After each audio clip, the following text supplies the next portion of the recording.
முதல் 17 வசனங்களை யாராவது ஒருவர் வாசிக்கலாம். 2 ராஜாக்கள் 5வது அதிகாரம் முதல் 17 வசனங்களை வாசிக்க கேட்போம்.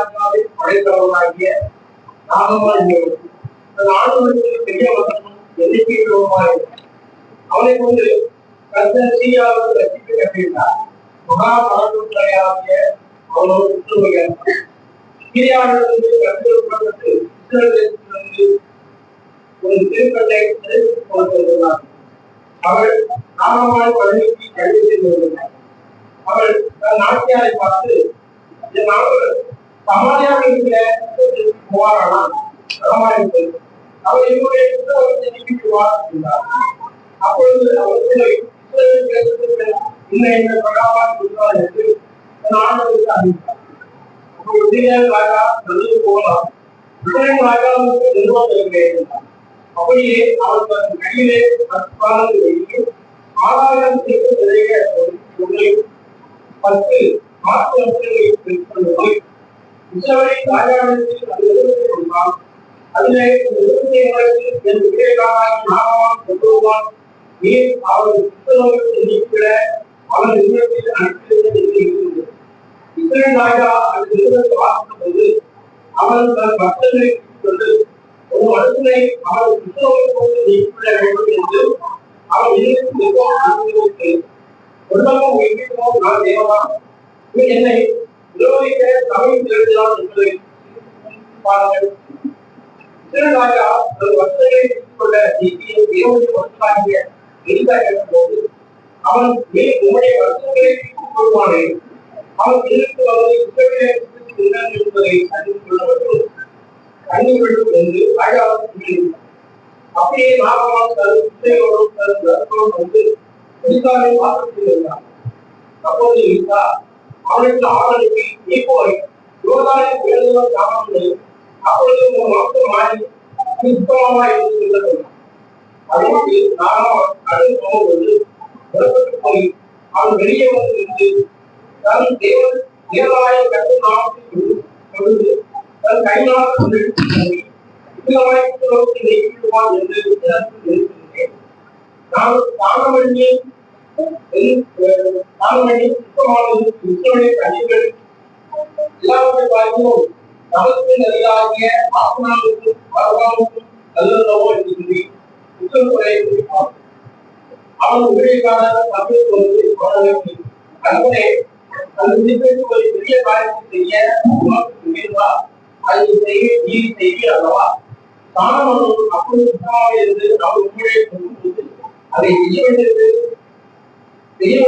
எத்தனை அதிகம் என்று சொன்னார்.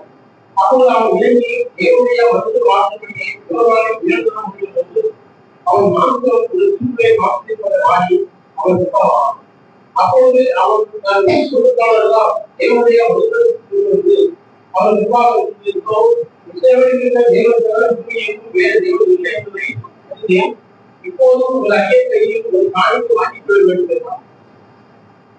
17 வரைக்கும் வாசிக்கும்போது நாம் வாங்குகிறேன் என்று கற்றுக்கொள்வாக அவர் ஜீவனை கொண்டு சொல்லியிருந்தார். வாங்க வேண்டும் என்று அவனை பதிந்தாலும் கற்றுக்கொண்டு அப்போது ஆனாலும் 2 கோவில்களுக்கு 2 கொடி மண் உமது அடியனுக்கு கட்டளை வேண்டும். இந்த அடியன் நீ பத்திரிகை அல்லாமல் அந்நிய தேவர்களுக்கு சர்வாங்கத்தையும் வலியும் செலுத்துவதில்லை. நாம் வாசித்த இந்த வேத பகுதியில இந்த 2 ராஜாக்கள் 5வது அதிகாரத்திலே 5 வேலைக்காரர்களை பற்றி எழுதியிருக்கிறது என்று நாம் பார்த்தோம். கடந்த முறை நாகமானுடைய வீட்டிலே வேலைக்காரியாக இருந்த ஒரு சிறு பெண்ணை பற்றி நாம் படித்தோம்.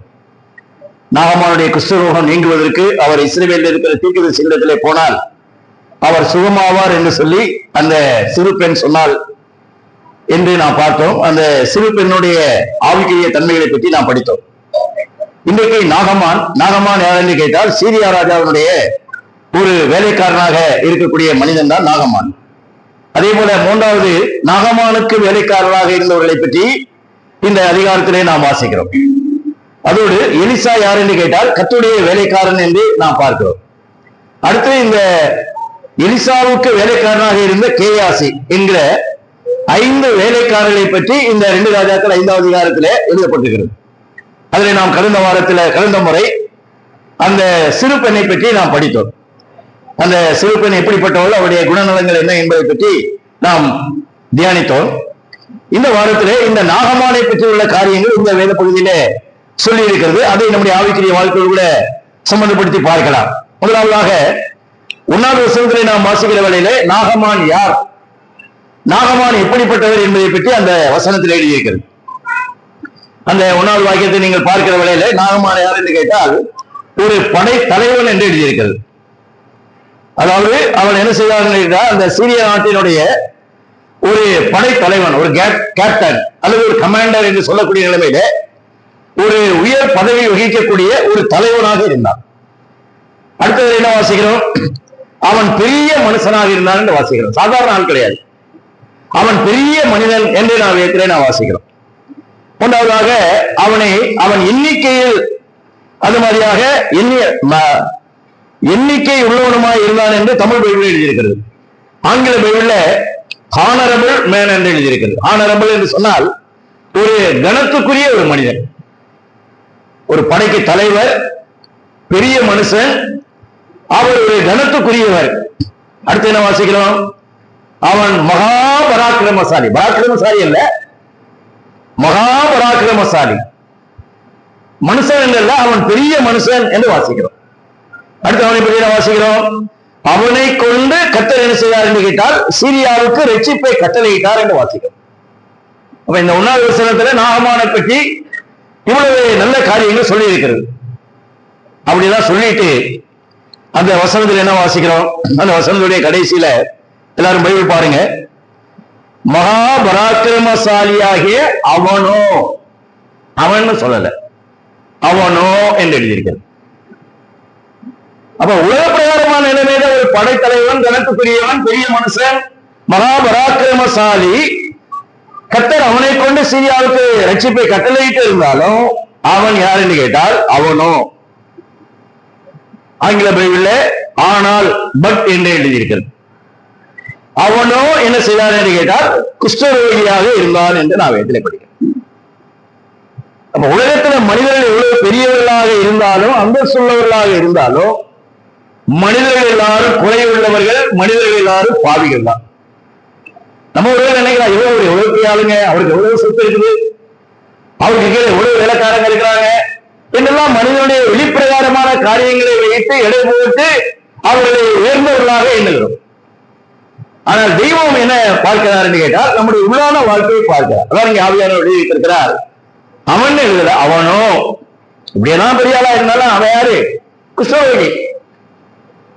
அவன் யார் என்று கேட்டால் அந்த மாதிரியாக பாவி. அதனால உலகத்துல மனிதர்கள் எவ்வளவு அந்தஸ்துள்ளவர்களாக இருந்தாலும், எவ்வளவு செல்வாக்குள்ளவர்களாக இருந்தாலும், இவங்களாம் ரொம்ப கொடுத்து வச்சவங்க, இவங்களாம் ரொம்ப ஆசீர்வதிக்கப்பட்டவங்க அப்படின்னு உலகம் நினைக்குது. ஆனால் அவர்கள் எல்லாம் யாருன்னு கேட்டா எல்லாருமே பாவிகள் தான். அதுதான் இங்கே பைபிளை நீங்க வாசிக்கிற வரையில இந்த கிறிஸ்துவத்தை பற்றி பைபிள் பாவத்துக்கு ஒப்பிட்டு அந்த மாதிரியாக சொல்லப்பட்டிருக்கிறது. அதனால உலகத்தில் இருக்கிற எல்லாரும் பாவம் செய்து ஏகமாய் கெட்டு போனார்கள், எல்லாரும் வழிதப்பி என்ன செய்தார்கள், அவனவன் தந்தனுடைய வழியிலே போனான், நன்மை செய்கிறவன் இல்லை, ஒருவனாயிலும் இல்லை என்று வேதத்தில் எழுதியிருக்கிறது. ஒரு பாவம் செய்யாமல் நன்மையை செய்யத்தக்க நீதிமான் பூமியிலே இல்லை என்று எழுதியிருக்கிறது. அப்படி என்று சொன்னால் உலகத்தில் இருக்கிற எல்லாருமே குறைவுள்ளவர்கள் தான். உலகத்தில் இருக்கிற எல்லா மனிதர்களுமே யார் என்று கேட்டால் அவர்கள் பாவிதான். அதைத்தான் நான் வேதத்திலே வாசிக்கிறோம். நீங்கள் இந்த லேவியராம புஸ்தகம் 13ஆம் அதிகாரம் 45, 46 வசனத்தை வாசிக்கிற வழியில ஒரு மனிதன் குஷ்டரோகி என்பதை அந்த காலத்தில் இருக்கிற அந்த பிரதான ஆசாரியர்கள் அவனை சோதனை பண்ணி அவனுக்குள்ள இந்த குஷ்டரோகம் இருக்கிறது என்று சொன்னால் அவன் என்ன செய்ய வேண்டும் என்று கேட்டால் ஊருக்கு வெளியிலே போய் அவன் தனியாக குடியிருக்க வேண்டும். இந்த வசனம் கூட வாசிங்களேன். லேவியராம 13ஆம் அதிகாரம் 45, 46. வஸ்திரம் புரிந்தவனாயும் தலையை மூடாதவனாயும் இருந்து அவன் தன் தாடியை மூடிக்கொண்டு தீட்டு தீட்டு என்று சத்தப்பட வேண்டும். அந்த வியாதி அப்படி இருக்கும் நாள் வரைக்கும் தீட்டுள்ளவனாக எண்ணப்படப்படவன். அவன் தீட்டுள்ளவனை ஆகையால் அவன் தனியே குடியிருக்க வேண்டும். அவன் குடியிருக்கும் பாளையத்துக்கு குழந்தை இருக்க. இங்க வாசிக்கிற மாதிரி தீட்டுள்ளவன் என்று சொன்னால் அவன் அசுத்தன். இதெல்லாம் பாத்தீங்கன்னா அந்த கிருஷ்ணோக வியாதி உள்ளவர் பார்த்தா அவருக்கு சரீர பிரகாரமான புண்ணு, அதுல அந்த மாதிரியாக அந்த ஊனெல்லாம் ஊத்தும். பார்க்கறதுக்கு அது ரொம்ப அருவருப்பாகத்தான் இருக்கும். எனவே அவன் யார் என்று கேட்டால் அந்த மாதிரியாக தீட்டுள்ளவன் என்று சொன்னால் அவன் அசுத்தன். அவன் என்ன செய்ய முடியாதுன்னு கேட்டீங்கன்னா, சமுதாயத்துல எல்லாரோட கூட சேர்ந்து குடியிருக்க முடியாது. அந்த வசனத்துல வாசிக்கிறோம், அவன் தனியே குடியிருக்க வேண்டும். இந்த தனியே குடியிருக்கிறது எங்க இருக்க முடியாதுன்னு கேட்டீங்கன்னா, ஊருக்குள்ள இருக்க முடியாது, ஊருக்கு வெளியில தான் இருக்கணும். அதான் இங்க வாசிக்கிறோம், பாளையத்துக்கு புறம்பான வெளியிலே அவன் இருக்க வேண்டும். இதான் ஒரு கிறிஸ்தவனுடைய தன்மை. எனவே கிறிஸ்தவம் என்று சொல்வது எதை காண்பிக்கிறது என்று கேட்டால் பாவத்தை காண்பிக்கிறது. அப்ப இன்றைக்கு நம்ம என்ன செய்யறோம்னா, வெளிப்பிரகாரமான காரியத்தை தான் பார்க்கிறோம், வெளித்தோட்டத்தை பார்க்கிறோம். நல்லா படிச்சிருக்கிறாங்க, நல்ல பதவியில் இருக்கிறாங்க, நல்ல பணம் இருக்குது, ஊரே அவர் என்ன செய்யுது, அந்த மாதிரி பெரிய மனுஷன் எல்லாம் போட்டுகிறது, ரொம்ப பக்தி உள்ளவர், படிச்சவர், அப்படி எல்லாம் சொல்லுகிறார்கள். நம்ம வெளியில தான் பார்க்கிறோம். ஆனா கர்த்தர் என்ன செய்யறாருன்னு கேட்டீங்கன்னா, நம்முடைய உள்ளத்தை பார்க்கிறார். இருதயமோ திருக்குள்ளதும் மகா கேடுள்ளதுமாக இருக்கிறது, அதை அறியத்தக்கவன் யார் என்று வாசிக்கிறோம். வெளியில நல்லா இருக்கிறாரு, ஆனால் அவருடைய இருதயம் மகா கேடுள்ளது. அந்த இருதயத்துக்குள்ள அநேக கெட்ட பாவ சிந்தனைகள், எண்ணங்கள் புறப்படுகிறதாக பைபிளே ஒரு பெரிய பட்டியலே இருக்கிறது. ஆகினால ஆண்டவர் என்றைக்கு நம்முடைய வெளி தோட்டத்தை வச்சு மதிப்பு போடுறவர் அல்ல, ஆண்டவர் நம்முடைய உள்ளான தோட்டத்தை பார்க்கக்கூடியவராக இருக்கிறார். 1 சாமுவேல் 16வது அதிகாரத்தை நீங்க வாசிக்கிற வரையில, சவுலுக்கு பிறகு தாவீதை அபிஷேகம் பண்ணும்படியாக கர்த்தர் சாமுவேல் என்ன செய்கிறார் என்று கேட்டால், ஈசாயுடைய வீட்டுக்கே அனுப்புகிறார். அந்த ஈசாய்க்கு 8 ஆம்பளை பிள்ளைகள். அப்ப 8 ஆம்பளை பிள்ளைகள்ல முதல்ல 2-3 பேர் என்ன செய்யறாங்க கேட்டீங்கன்னா, சவுலுடைய ராணுவத்திலையும் அவன் இருக்கிறாங்க. அப்ப சாமுவேல் போன உடனே ஈசாயுடைய மூத்த மகன் அனுப்புறாரு. அவனை பார்த்தா நல்லா வாட்ட சாக்கமா, நல்ல உடல் கட்டோட இருக்கிறான், இவன் நாங்க ராஜா ஆகலாம் அப்படின்னு சொல்லி அந்த அபிஷேகம் பண்ணும்படியாக சாமுவேல் போற சமயத்துல கர்த்தர் சொல்லுகிறார், இவன் கிடையாது. அடுத்து 2வது ஒருத்தன் வர்றான், ஆண்டவர் சொல்லுகிறார், அவனும் தகுதி இல்லை. அப்படி 7 பேரை கொண்டு வந்தாச்சு. அப்ப சாமுவேலுக்கு ஆச்சரியமா, என்னங்க 7 பேர் நல்லா வெளிப்படையாரமா பார்த்தா நல்லா வாட்டு சாட்டமா இருக்கலாம், ராஜாவாக இருக்கக்கூடிய தகுதி, உயரம் எல்லாம் உடல் கட்டெல்லாம் இருக்குது, திறமை இருக்கு, நல்ல சாமர்த்தியசாலி, சவுடைய ராணுவத்தில் யுத்த வீரனா தானே இருக்கிறான். ஆனா ஆண்டவர் இந்த 7 பேர் இல்லை. அப்ப தெரியாம இந்த வீட்டுக்கு ஆண்டவர் நம்மளை அனுப்பிட்டாரா அப்படின்னு சாமுவேல் நினைச்சிருக்கான். அப்ப சாமுவேல் கேட்கிறான், உனக்கு இன்னும் யாராவது ஒரு பையன் இருக்கா, பிள்ளைகள் இருக்காரு? அப்ப ஈசாய் சொல்றாரு, இன்னும் ஒரே ஒருத்தன் இருக்கான், அவன் ரொம்ப கடைசி ஆளு, அவன் ஆடுகளை மேய்ச்சிக்கிட்டு இருக்கிறான். அப்ப அவனை கூட்டிட்டு வா அப்படின்னு சொல்லுகிற சமயத்துல தாவீது வருகிறார். அப்ப ஆண்டவர் சொல்லுகிறார், இவன் தான் ராஜா, இவனை அபிஷேகம் பண்ணு. அப்ப சாமுவேலுக்கு வழங்கி இருக்காரு, இன்னும் 7 பேரையே விட்டுட்டு இவன் 8வது ஆளு, அது ரொம்ப சின்னவன், இவனை போய் அபிஷேகம் பண்ணு அப்படின்னு சொல்றாரு. அந்த 1 சாமுவேல் 16:7 என்ன படிக்கிறோம்?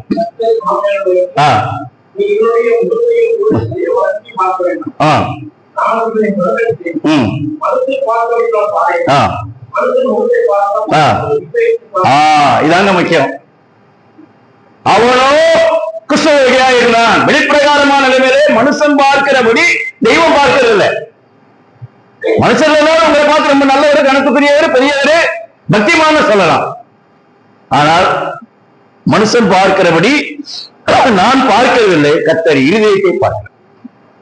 அப்ப ஏன் ஆண்டவர் தாவீதை அபிஷேகம் பண்ண சொன்னாருன்னு சொன்னா, வெளித்தோட்டத்தை வச்சு. அதனால வெளித்தோட்டத்தை வச்சு இவர் நல்லவர், ஊழியக்காரரு, இவங்க நல்ல சபையார் அல்லது நல்லவங்க அப்படின்லாம் இட போட்டாங்க. ஆண்டவர் நம்முடைய இருதயத்தை பார்க்கக்கூடியவராக இருக்கிறார். மனுஷனை ஏமாத்திடலாம், ஆனா தெய்வத்தை ஏமாற்ற முடியாது. அதே நேரத்தில் நம்முடைய குறைவை என்ன செய்யணும், நம்ம ஒத்துக்கணும். பெரிய மனுஷன் தான், ஆனா அவனோ கிறிஸ்தவர்களா இருந்தான் என்று வாசிக்கிறோம். அதனாலே நாம் தவறு செய்யக்கூடியவர்கள், தவறி போக முடியும், நாம் பாவிகள் என்பதை என்ன செய்ய வேண்டும் என்று கேட்டால், நம்முடைய வாழ்க்கையில உணர்ந்திருக்க வேண்டும். அதே நேரத்தில் வேஷம் போடக்கூடாது. வெளியில மற்றவங்களை ஏமாத்திடலாம், ஆனா ஆண்டவரை ஏமாற்ற முடியாது. அதனால நம்முடைய உள் வாழ்க்கை எப்படி இருக்குன்னு கேட்டீங்கன்னா, நேர்மையா இருக்கணும். பைபிள்ல நீங்க வாசிக்கிற வேளையில சிலர் தங்களுடைய நீச நிலைமையை சொல்லுகிறார். யோபு சொல்லும் பொழுது, யோபு 40வது அதிகாரம் 4வது வசனத்துல யோபு சொல்லுகிறார், இதோ நான் நீசன் என்று சொல்லுகிறார். பைபிள் சொல்லுகிறது யோபு நீதிமான், உத்தமன், தேவனுக்கு பயந்து பொல்லாப்பு விலகிறவன். ஆனா யோபு தன்னை பற்றி சொல்லுகிற வேளையில நான் யார் என்று கேட்டால், நான் ஒரு நீசன், ஒரு நீசனான மனிதன் என்று அவர் தன்னை பற்றி சொல்லுகிறார். நான் என்ன செய்கிறேன் என்று கேட்டால், அந்த யோபு 42வது அதிகாரத்துல கூட நீங்க படிக்கிற சமயத்துல, யோபு 42வது அதிகாரத்துல 6வது வசனத்துல பாருங்க, ஆகையால் நான் என்னை அருவருத்து தூளிலும் சாம்பலிலும் இருந்து செய்கிறேன், மனஸ்தாபப்படுகிறேன். 40வது அதிகாரத்துல நான் நீசன் என்று சொல்லுகிறார். இங்க 42வது அதிகாரத்துல நான் யாரு? தூளிலும் சாம்பலிலும் இருந்து மனஸ்தாபப்படுகிறேன். அப்ப தான் யார் என்று கேட்டால், நான் குறைவுள்ளவன் தான். ஆண்டவர் எனக்கு சர்டிபிகேட் கொடுக்கிறார், அது சரிதான். ஆனால் நான் தேவனுடைய பார்வையிலே நீசன். அதே போல தாவீதை பற்றி படிக்கிற வேளையில, தாவீது ஒரு பெரிய ராஜா, அநேக வருஷங்கள் ஆண்டவர். தாவீதுடைய வம்சத்துல தான் ஆண்டவராக இயேசு கிறிஸ்து பிறந்தார் என்று பைபிளை படிக்கிறோம். ஆனால் அந்த தாவீது தன்னை பற்றி சொல்கிற வேளையில வெக்கப்படாம அந்த 50வது சங்கீதத்தில் அவர் செய்கிற பாவ அறிக்கையை பற்றி நாம் படிக்கிறோம். அந்த 51வது சங்கீதம் 3வது வசனத்தில் அவர் என்ன சொல்கிறார்? என்னுடைய மீறுதல்களை நான் என்ன செய்திருக்கிறேன்? அறிந்திருக்கிறேன். என் பாவம் எப்பொழுதும் எனக்கு முன்பாக நிற்கிறது. தாவீதை போல ஆள் கிடையாது. ஈசாயின் குமாரனாகிய தாவீதின் இதயத்துக்கு ஏற்றவன ஆண்டவர் சொல்றாரு. ஆனா நான் என்ன செஞ்சிருக்கிறேன்? என்னுடைய மீறுதல் தெரியும். நான் எந்தெந்த காரியத்துல மீறி நடந்திருக்கிறேன். என்னுடைய பாவம் என்ன செய்யுது? எப்பவும் எனக்கு முன்னாலே நிற்கிறது. அடுத்து தன்னை பற்றி சொல்லுகிற வேளையில 5வது வசனத்துல, இதோ நான் துக்குணத்திலே உருவானேன், என் தாய் என்ன செய்தால்? பாவத்திலே கற்பந்தரித்தாள் என்று சொல்லுகிறதே நான் வைத்திருப்பேன். ஏசாயாவை பற்றி நீங்க வாசிக்கிற வழியில, நீங்கள் ஏசாயா 5வது அதிகாரத்தை வாசிக்கிற சமயத்துல மற்றவர்கள் எல்லாம் பார்த்தா ஐயோ ஐயோன்னு சொல்லுவார். ஆனா ஏசாயா 6வது அதிகாரம் 5வது வசனத்துல வாசிக்கிற வேளையில அவர் சொல்லுகிறார், நான் யாரு? அசுத்த உதடு உள்ள மனுஷன். அப்ப நம்முடைய நிலைமையை என்ன செய்ய நம்ம உணரணும். அதே ஏசாயா 64:6 நீங்க வாசிக்கிற வேளையில, நாங்கள் அனைவரும் தீட்டானவர்கள் என்று அங்கே வேதத்திலே வாசிக்கிறோம். அப்படின்னு சொன்னால், இப்ப நாகமான் அவனோ கிருஷ்ணரோகியா இருந்தான். அப்ப வெளிப்பிரகாரமான நிலைமையில ஆண்டவர் உள்ளான நிலைமையை பார்க்கக்கூடியவர். நாமும் நம்முடைய உள்ளான நிலைமையை என்ன செய்யணும்? பார்க்கணும். அப்ப அசுத்தமுள்ள ஒரு மனிதன் பரிசுத்தமுள்ள தேவனுடைய சமூகத்திலே செல்ல முடியாது. அப்ப ஒரு பாவியான மனிதன் பரிசுத்தமுள்ள தேவனுடைய பிரசன்னத்திலே போக முடியாது. அடுத்து இந்த கிறிஸ்தவம் இருக்கிற ஆளு என்ன செய்ய முடியாது? தைரியமா வெளியில நிமிர்ந்து நடக்க முடியாது. அவருடைய வாழ்க்கையில வெக்கம் இருக்கும். பார்க்கறவங்க என்ன இந்த ஆளுக்கு இப்படிப்பட்ட வியாதி என்று வெக்கம், தலைகுணர்வு இதான் வரும். அதே போலதான் பாவமும். அந்த நீதிமொழிகள் 14:34 நீங்க வாசிக்கிற வேளையில, பாவமோ எந்த ஜனத்துக்கும் இகழ்ச்சி என்று எழுதியிருக்கிறது. இப்ப பாவம் என்ன செய்யுங்கிறீங்கன்னா, மனுஷனை தலைகுனிய வைக்கும். மனுஷன் நிமிர்ந்து நடக்க முடியாது, தைரியமா பேச முடியாது. இப்ப பாருங்க, சிலர் எல்லாம் உயர் அதிகாரிகள் தான், ஆனா அவன் லஞ்சம் வாங்கினான்ங்கிற காரணத்துக்காக அவங்களை கோர்த்து கூட்டிட்டு போகிற வேலையில லஞ்சம் வாங்கின அதிகாரி தான். ஒருவேளை IAS ஆகவோ IPS ஆகவோ அல்லது உயர்ந்த அதிகாரியாக இருக்கலாம், நல்லா படிச்சவர் தான். ஆனா அவரு கோர்ட்டு கூட்டிட்டு போகிற என்ன செய்யறாரு? அவர் மூஞ்சியை மறைச்சுக்கிறாரு. அவர் தலை நிமிர்ந்து பார்க்க முடியல. காரணம் என்ன? அவருடைய பாவம். அதனால பாவம் என்ன செய்யும் என்று கேட்டால், நம்மளை நிமிர்ந்து நடக்க வைக்காது. எந்த ஜனத்துக்கும் இகழ்ச்சி. என்னங்க இத்தனை வருஷமா அவர் சர்வீஸ் பண்ணாரு, அவர் உயர்ந்த உத்தியோகஸ்தர், அவருக்கு கீழே நிறைய பேர் இருக்கிறார், அதெல்லாம் சரிதான். அதனால அவர் யார்? குறை உள்ளவர், பாவம் செஞ்சிருக்கார், அதனால நிமிர்ந்து நடக்க முடியாது. ஆகையினால பாவம் எந்த ஜனத்துக்கும் இகழ்ச்சி என்று நான் எப்படி வாசிக்கிறேன். ஆகையினால நாகமான் பெரிய மனுஷன், மகாபராக்கிரமசாலி, கனத்துக்குரியவன், ஒரு படைக்கு தலைவன். ஆனாலும் என்ன செய்தான் கேட்டால், அவனோ என்று வேதத்திலே வாசிக்கிறேன். அதனால உலக பிரகாரமான காரியங்களை வச்சு நீங்க இவரெல்லாம் ஆசீர்வதிக்கப்பட்டவர்கள் நினைச்சிடாதீங்க. இன்னைக்கு நம்ம நினைக்கிறது என்ன? உலக பிரகாரமான சொத்து, வீடு, பங்களா, பணம், நகை இதெல்லாம் இருந்தா இவங்க தான் ஆசீர்வதிக்கப்பட்டவன் நம்ம நினைக்கிறோம். அதெல்லாம் ஆசீர்வாதம். ஆவிக்குரிய வாழ்க்கை தான் முக்கியம். அதுக்கு பிறகுதான் நம்முடைய உலக பிரகாரமான சொத்து மதிப்புகள் எல்லாமே. ஆகையினால ஆண்டவருக்கு முன்பாக உண்மையாக இருக்க வேண்டும், பாவம் மன்னிக்கப்பட்டவர்களாக இருக்க வேண்டும், நம்முடைய நீச நிலைமையை உணர்ந்து செய்ய வேண்டும். அந்த மாதிரியாக ஆண்டவருடைய சமூகத்திலே நம்மை தாழ்த்த வேண்டும். ஆகையினால பணம், பதவி பாக்கியம் கிடையாது. நாகமானுக்கு பணம், பதவி எல்லாம் இருந்துச்சு. ஆனால் அவனோ, ஆவியானவர் அந்த வார்த்தையை இழுத்து சொல்லுகிறார், அவன் இல்ல அவனோ. எனவே நம்முடைய வாழ்க்கையில வெளித்தோற்றம் அல்ல, உள்தோற்றம் நம்ம அவசியம் என்பதை அந்த 1வது வசனம் நமக்கு காண்பிக்கிறது. அடுத்து இந்த நாகமானை பற்றி நான் பார்க்கிற வேளையில, நாகமான் அவங்க வீட்டுல வேலை செய்யற அந்த வேலைக்கார பெண்ணு உண்மையுள்ளவளாக இருந்தபடினால, அவள் விசுவாசம் உள்ளவளாக இருந்தபடினால, அவள் தைரியமா சொன்ன அந்த வார்த்தையை நாகமான் என்ன செய்தான்? ஏற்றுக்கொண்டார். அதை மறுக்கல. நீ என்ன சின்ன பிள்ளை, நீ சொல்றது எனக்கு தெரியாத, சவமாகிறதுக்கு எனக்கு எங்கேயும் போகணும்னு எனக்கு தெரியாது அப்படிலாம் சொல்லி கேட்கல. ஆனா அந்த பிள்ளையுடைய வார்த்தையை அவன் கேட்டான். அதை கேட்டு இஸ்ரேல் தேசத்துக்கு அந்த மாதிரியாக புறப்பட்டு போனான். ஆனா அவன் போனது என்னன்னு கேட்டீங்கன்னா, அவன் பின்பற்றின காரியங்கள் எப்படிப்பட்டதுன்னு கேட்டீங்கன்னா சரியில்லை. அந்த பிள்ளையினுடைய வார்த்தையை கேட்டான், அதுல ஞானமுள்ள ஆள் தான்.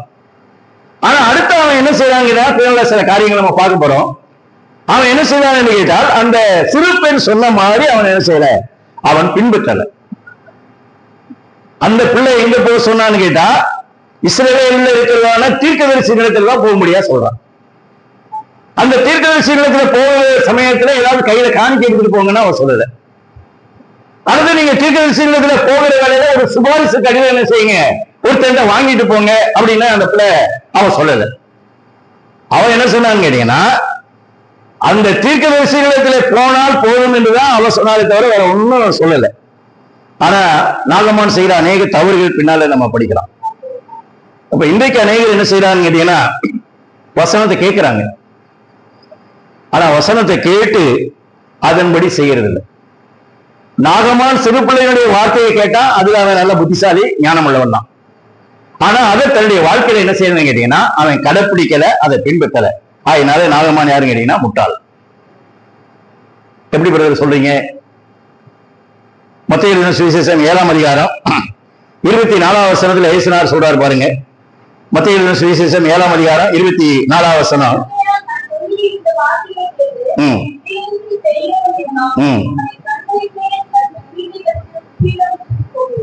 இங்க வாசிக்கிறோம். நான் சொல்லிய இந்த வார்த்தைகளை கேட்டு, எல்லாரும் கேட்கிறோம், டிவியில கேட்கிறோம், ரேடியோவில் கேட்கிறோம், யூடியூப்ல கேட்கிறோம், பைபிள் ஸ்டடியில கேட்கிறோம், விசேஷ கூட்டத்தில் கேட்கிறோம், வாலிபர் கூட்டம், பெண்கள் கூட்டம், சபையினுடைய கூட்டம், எல்லாத்திலையும் கேட்கிறோம். ஆனால் கேட்டு என்ன செய்யறதில்லைன்னு கேட்டீங்கன்னா அதன்படி செய்யறது இல்லை சிலர். அடுத்து அதை கீழே அதிகம் வாசிங்களேன். 26ஆம் வசனம், மத்தேயு 7:26.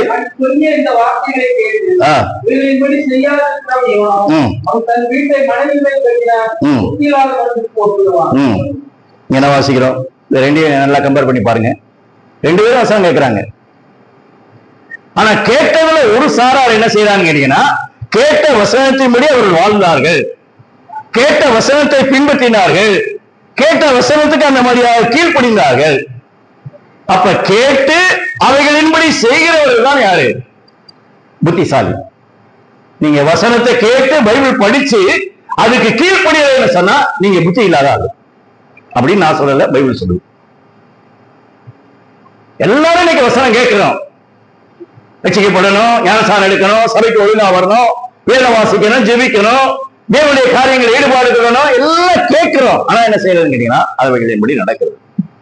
ஆனா நம்ம நினைச்சுக்கிறது நான் புத்திசாலி, எல்லா வாரமும் சபைக்கு போறேன், 100 தடவை பைபிள் படிச்சிருக்கேன், அது மாதிரியா என்ன செய்யறேன், இந்த பைபிள் வேதாம போட்டி வச்சிருக்கிறதுல நான் என்ன செய்யறேன், கேடயமெல்லாம் வாங்கியிருக்கிறேன் என்றுதான் நம்ம சொல்றோம்.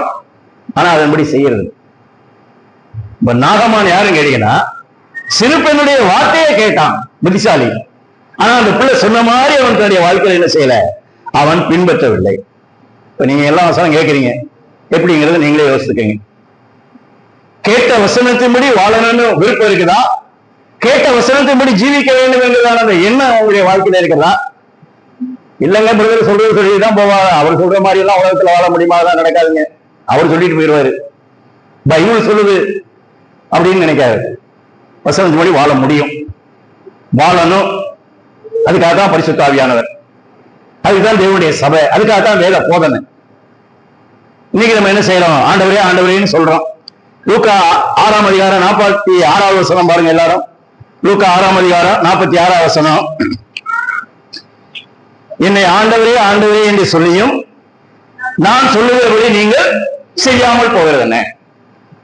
ஆண்டவரே ஆண்டவரே சொல்றோம், ஆனா ஆண்டவர் சொல்ற மாதிரி கேட்க மாட்டேங்கிறமே, ஆண்டவர் சொல்ற மாதிரி நம்முடைய வாழ்க்கையில் நடக்க மாட்டேங்கிறமே. ஆண்டவர் வேதனைப்படுறாரு. அநேக மொழியில பைபிள் மொழிபெயர்க்கல, மொழிபெயர்த்துக்கிட்டு இருக்கிறாங்க.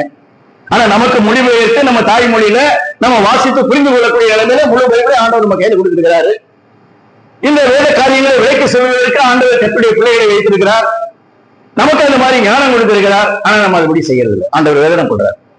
ஆண்டவரேன்னு சொல்றீங்க, ஆனா நான் சொல்றபடி நீங்க என்ன செய்யல, நடக்கிறது இல்லை. எனவே நாகமான் தன்னுடைய வாழ்க்கையில அந்த சிறு பெண் சொன்ன வார்த்தையை கேட்டான். ஆனா அவன் அதன்படி என்ன செய்யல. அதையினால அவன் யார் என்று கேட்டால் புத்தி இல்லாதவன். அவன் என்ன செய்யல பாருங்க. இப்ப அதே 2 ராஜாக்கள் 5ஆம் அதிகாரம் 3வது வசனத்துல அவள் அந்த சிறு பெண் என்ன செய்கிறார் என்று கேட்டால் அந்த தீர்க்கதரிசியின் இடத்திலே போகும்படியாக சொல்லுகிறார். இஸ்ரவேலில் இருக்கிற தீர்க்கதரிசியின் இடத்திலே போகும்படியாக சொல்லுகிறார். தீர்க்கதரிசினா யாருன்னு கேட்டீங்கன்னா, இன்னைக்கு நிறைய பேர் தீர்க்க தரிசனம்னு சொல்றாங்க. தீர்க்க தரிசனம்னு சொன்னா சமீபத்திலேயாவது தூரத்திலேயாவது நடக்க போகிற காரியத்தை முன்னாலே சொல்றதுதான் தீர்க்க தரிசனம். இன்னும் 2 மணி நேரம் கழிச்சு நம்ம வாழ்க்கையில என்ன நடக்குன்னு நம்ம யாருக்கும் தெரியுமா? யாருக்குமே தெரியாது. நாளைக்கு என்ன நடக்குன்னு தெரியுமா? யாருக்குமே தெரியாது. அப்ப சமீபத்திலேயாவது தூரத்திலேயாவது நடக்க போற காரியத்தை முன்னாலே சொல்லுகிறது தான் தீர்க்க தரிசனம். அவர்கள் தான் தீர்க்க தரிசி. அப்ப பழைய ஏற்பாட்டு காலத்துல தீர்க்க தரிசிகள் இருந்தார்கள். அந்த தீர்க்க தரிசிகள் என்ன செஞ்சாங்கன்னு கேட்டீங்கன்னா, ஆண்டவர் என்ன சொல்லுகிறாரோ அதே அப்படி சொல்றதுதான் தீர்க்க தரிசனம். அவங்க எதையும் கூட்டி குறைச்செல்லாம் சொல்லக்கூடாது. அதை பற்றி விவரம் எல்லாம் பைபிள்ல நிறைய இருக்குது.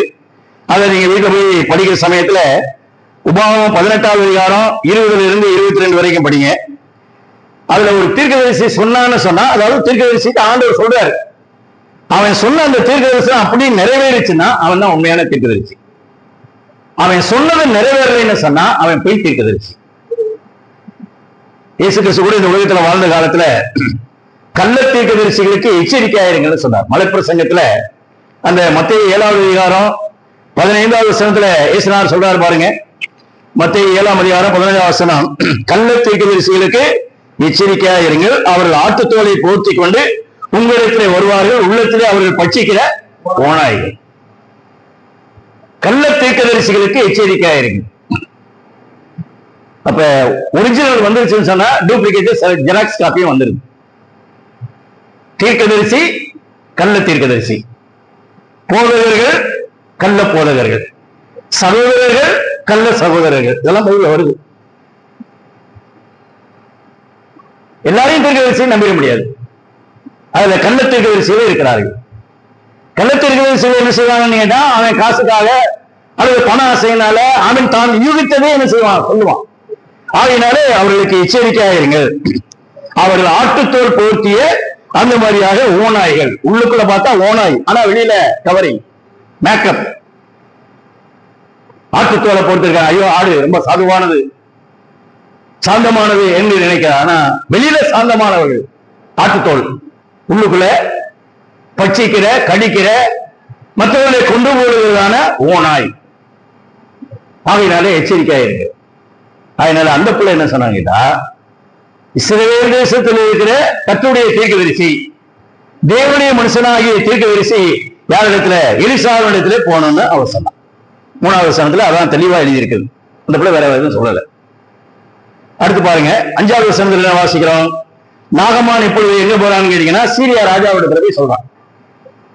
சீரியாவுடைய ராஜாவிடத்துல போன உடனே ராஜா என்ன செய்யறான்? உடனே ஒரு கடிதம் எழுதுறான். 5வது வசனத்துல அது எழுதி இருக்கிறது. நான் என்ன செய்யறேன்? இஸ்ரவேலுடைய ராஜாவுக்கு ஒரு கடிதம் எழுதி தருகிறேன். நிருபம்னு சொன்னா கடிதம். ஆகையினால இந்த கடிதத்தை கொண்டு போய் கொடுங்க என்று சொல்லுகிறதை அங்கே நாம் வேதத்திலே வாசிக்கிறோம். அந்த பிள்ளை சொன்னாலா, ராஜா நாகமான் நீங்க போறதுக்கு முன்னாடி ஒரு சிபாரிசு லெட்டர் ஒண்ணு வாங்கிட்டு போங்க, நீங்க பழைய பெரிய ஆளு, நீங்க அந்த மாதிரியாக ராஜாவுக்கு அடுத்த நிலைமையில இங்க வேலை செய்றீங்க அப்படியெல்லாம் சொல்லி அந்த மாதிரியாக சொல்லல. இதுதான் அவன் செஞ்ச முதல் தவறு. இன்னைக்கு நம்ம விசுவாசிகளாக இருக்கிறோம்.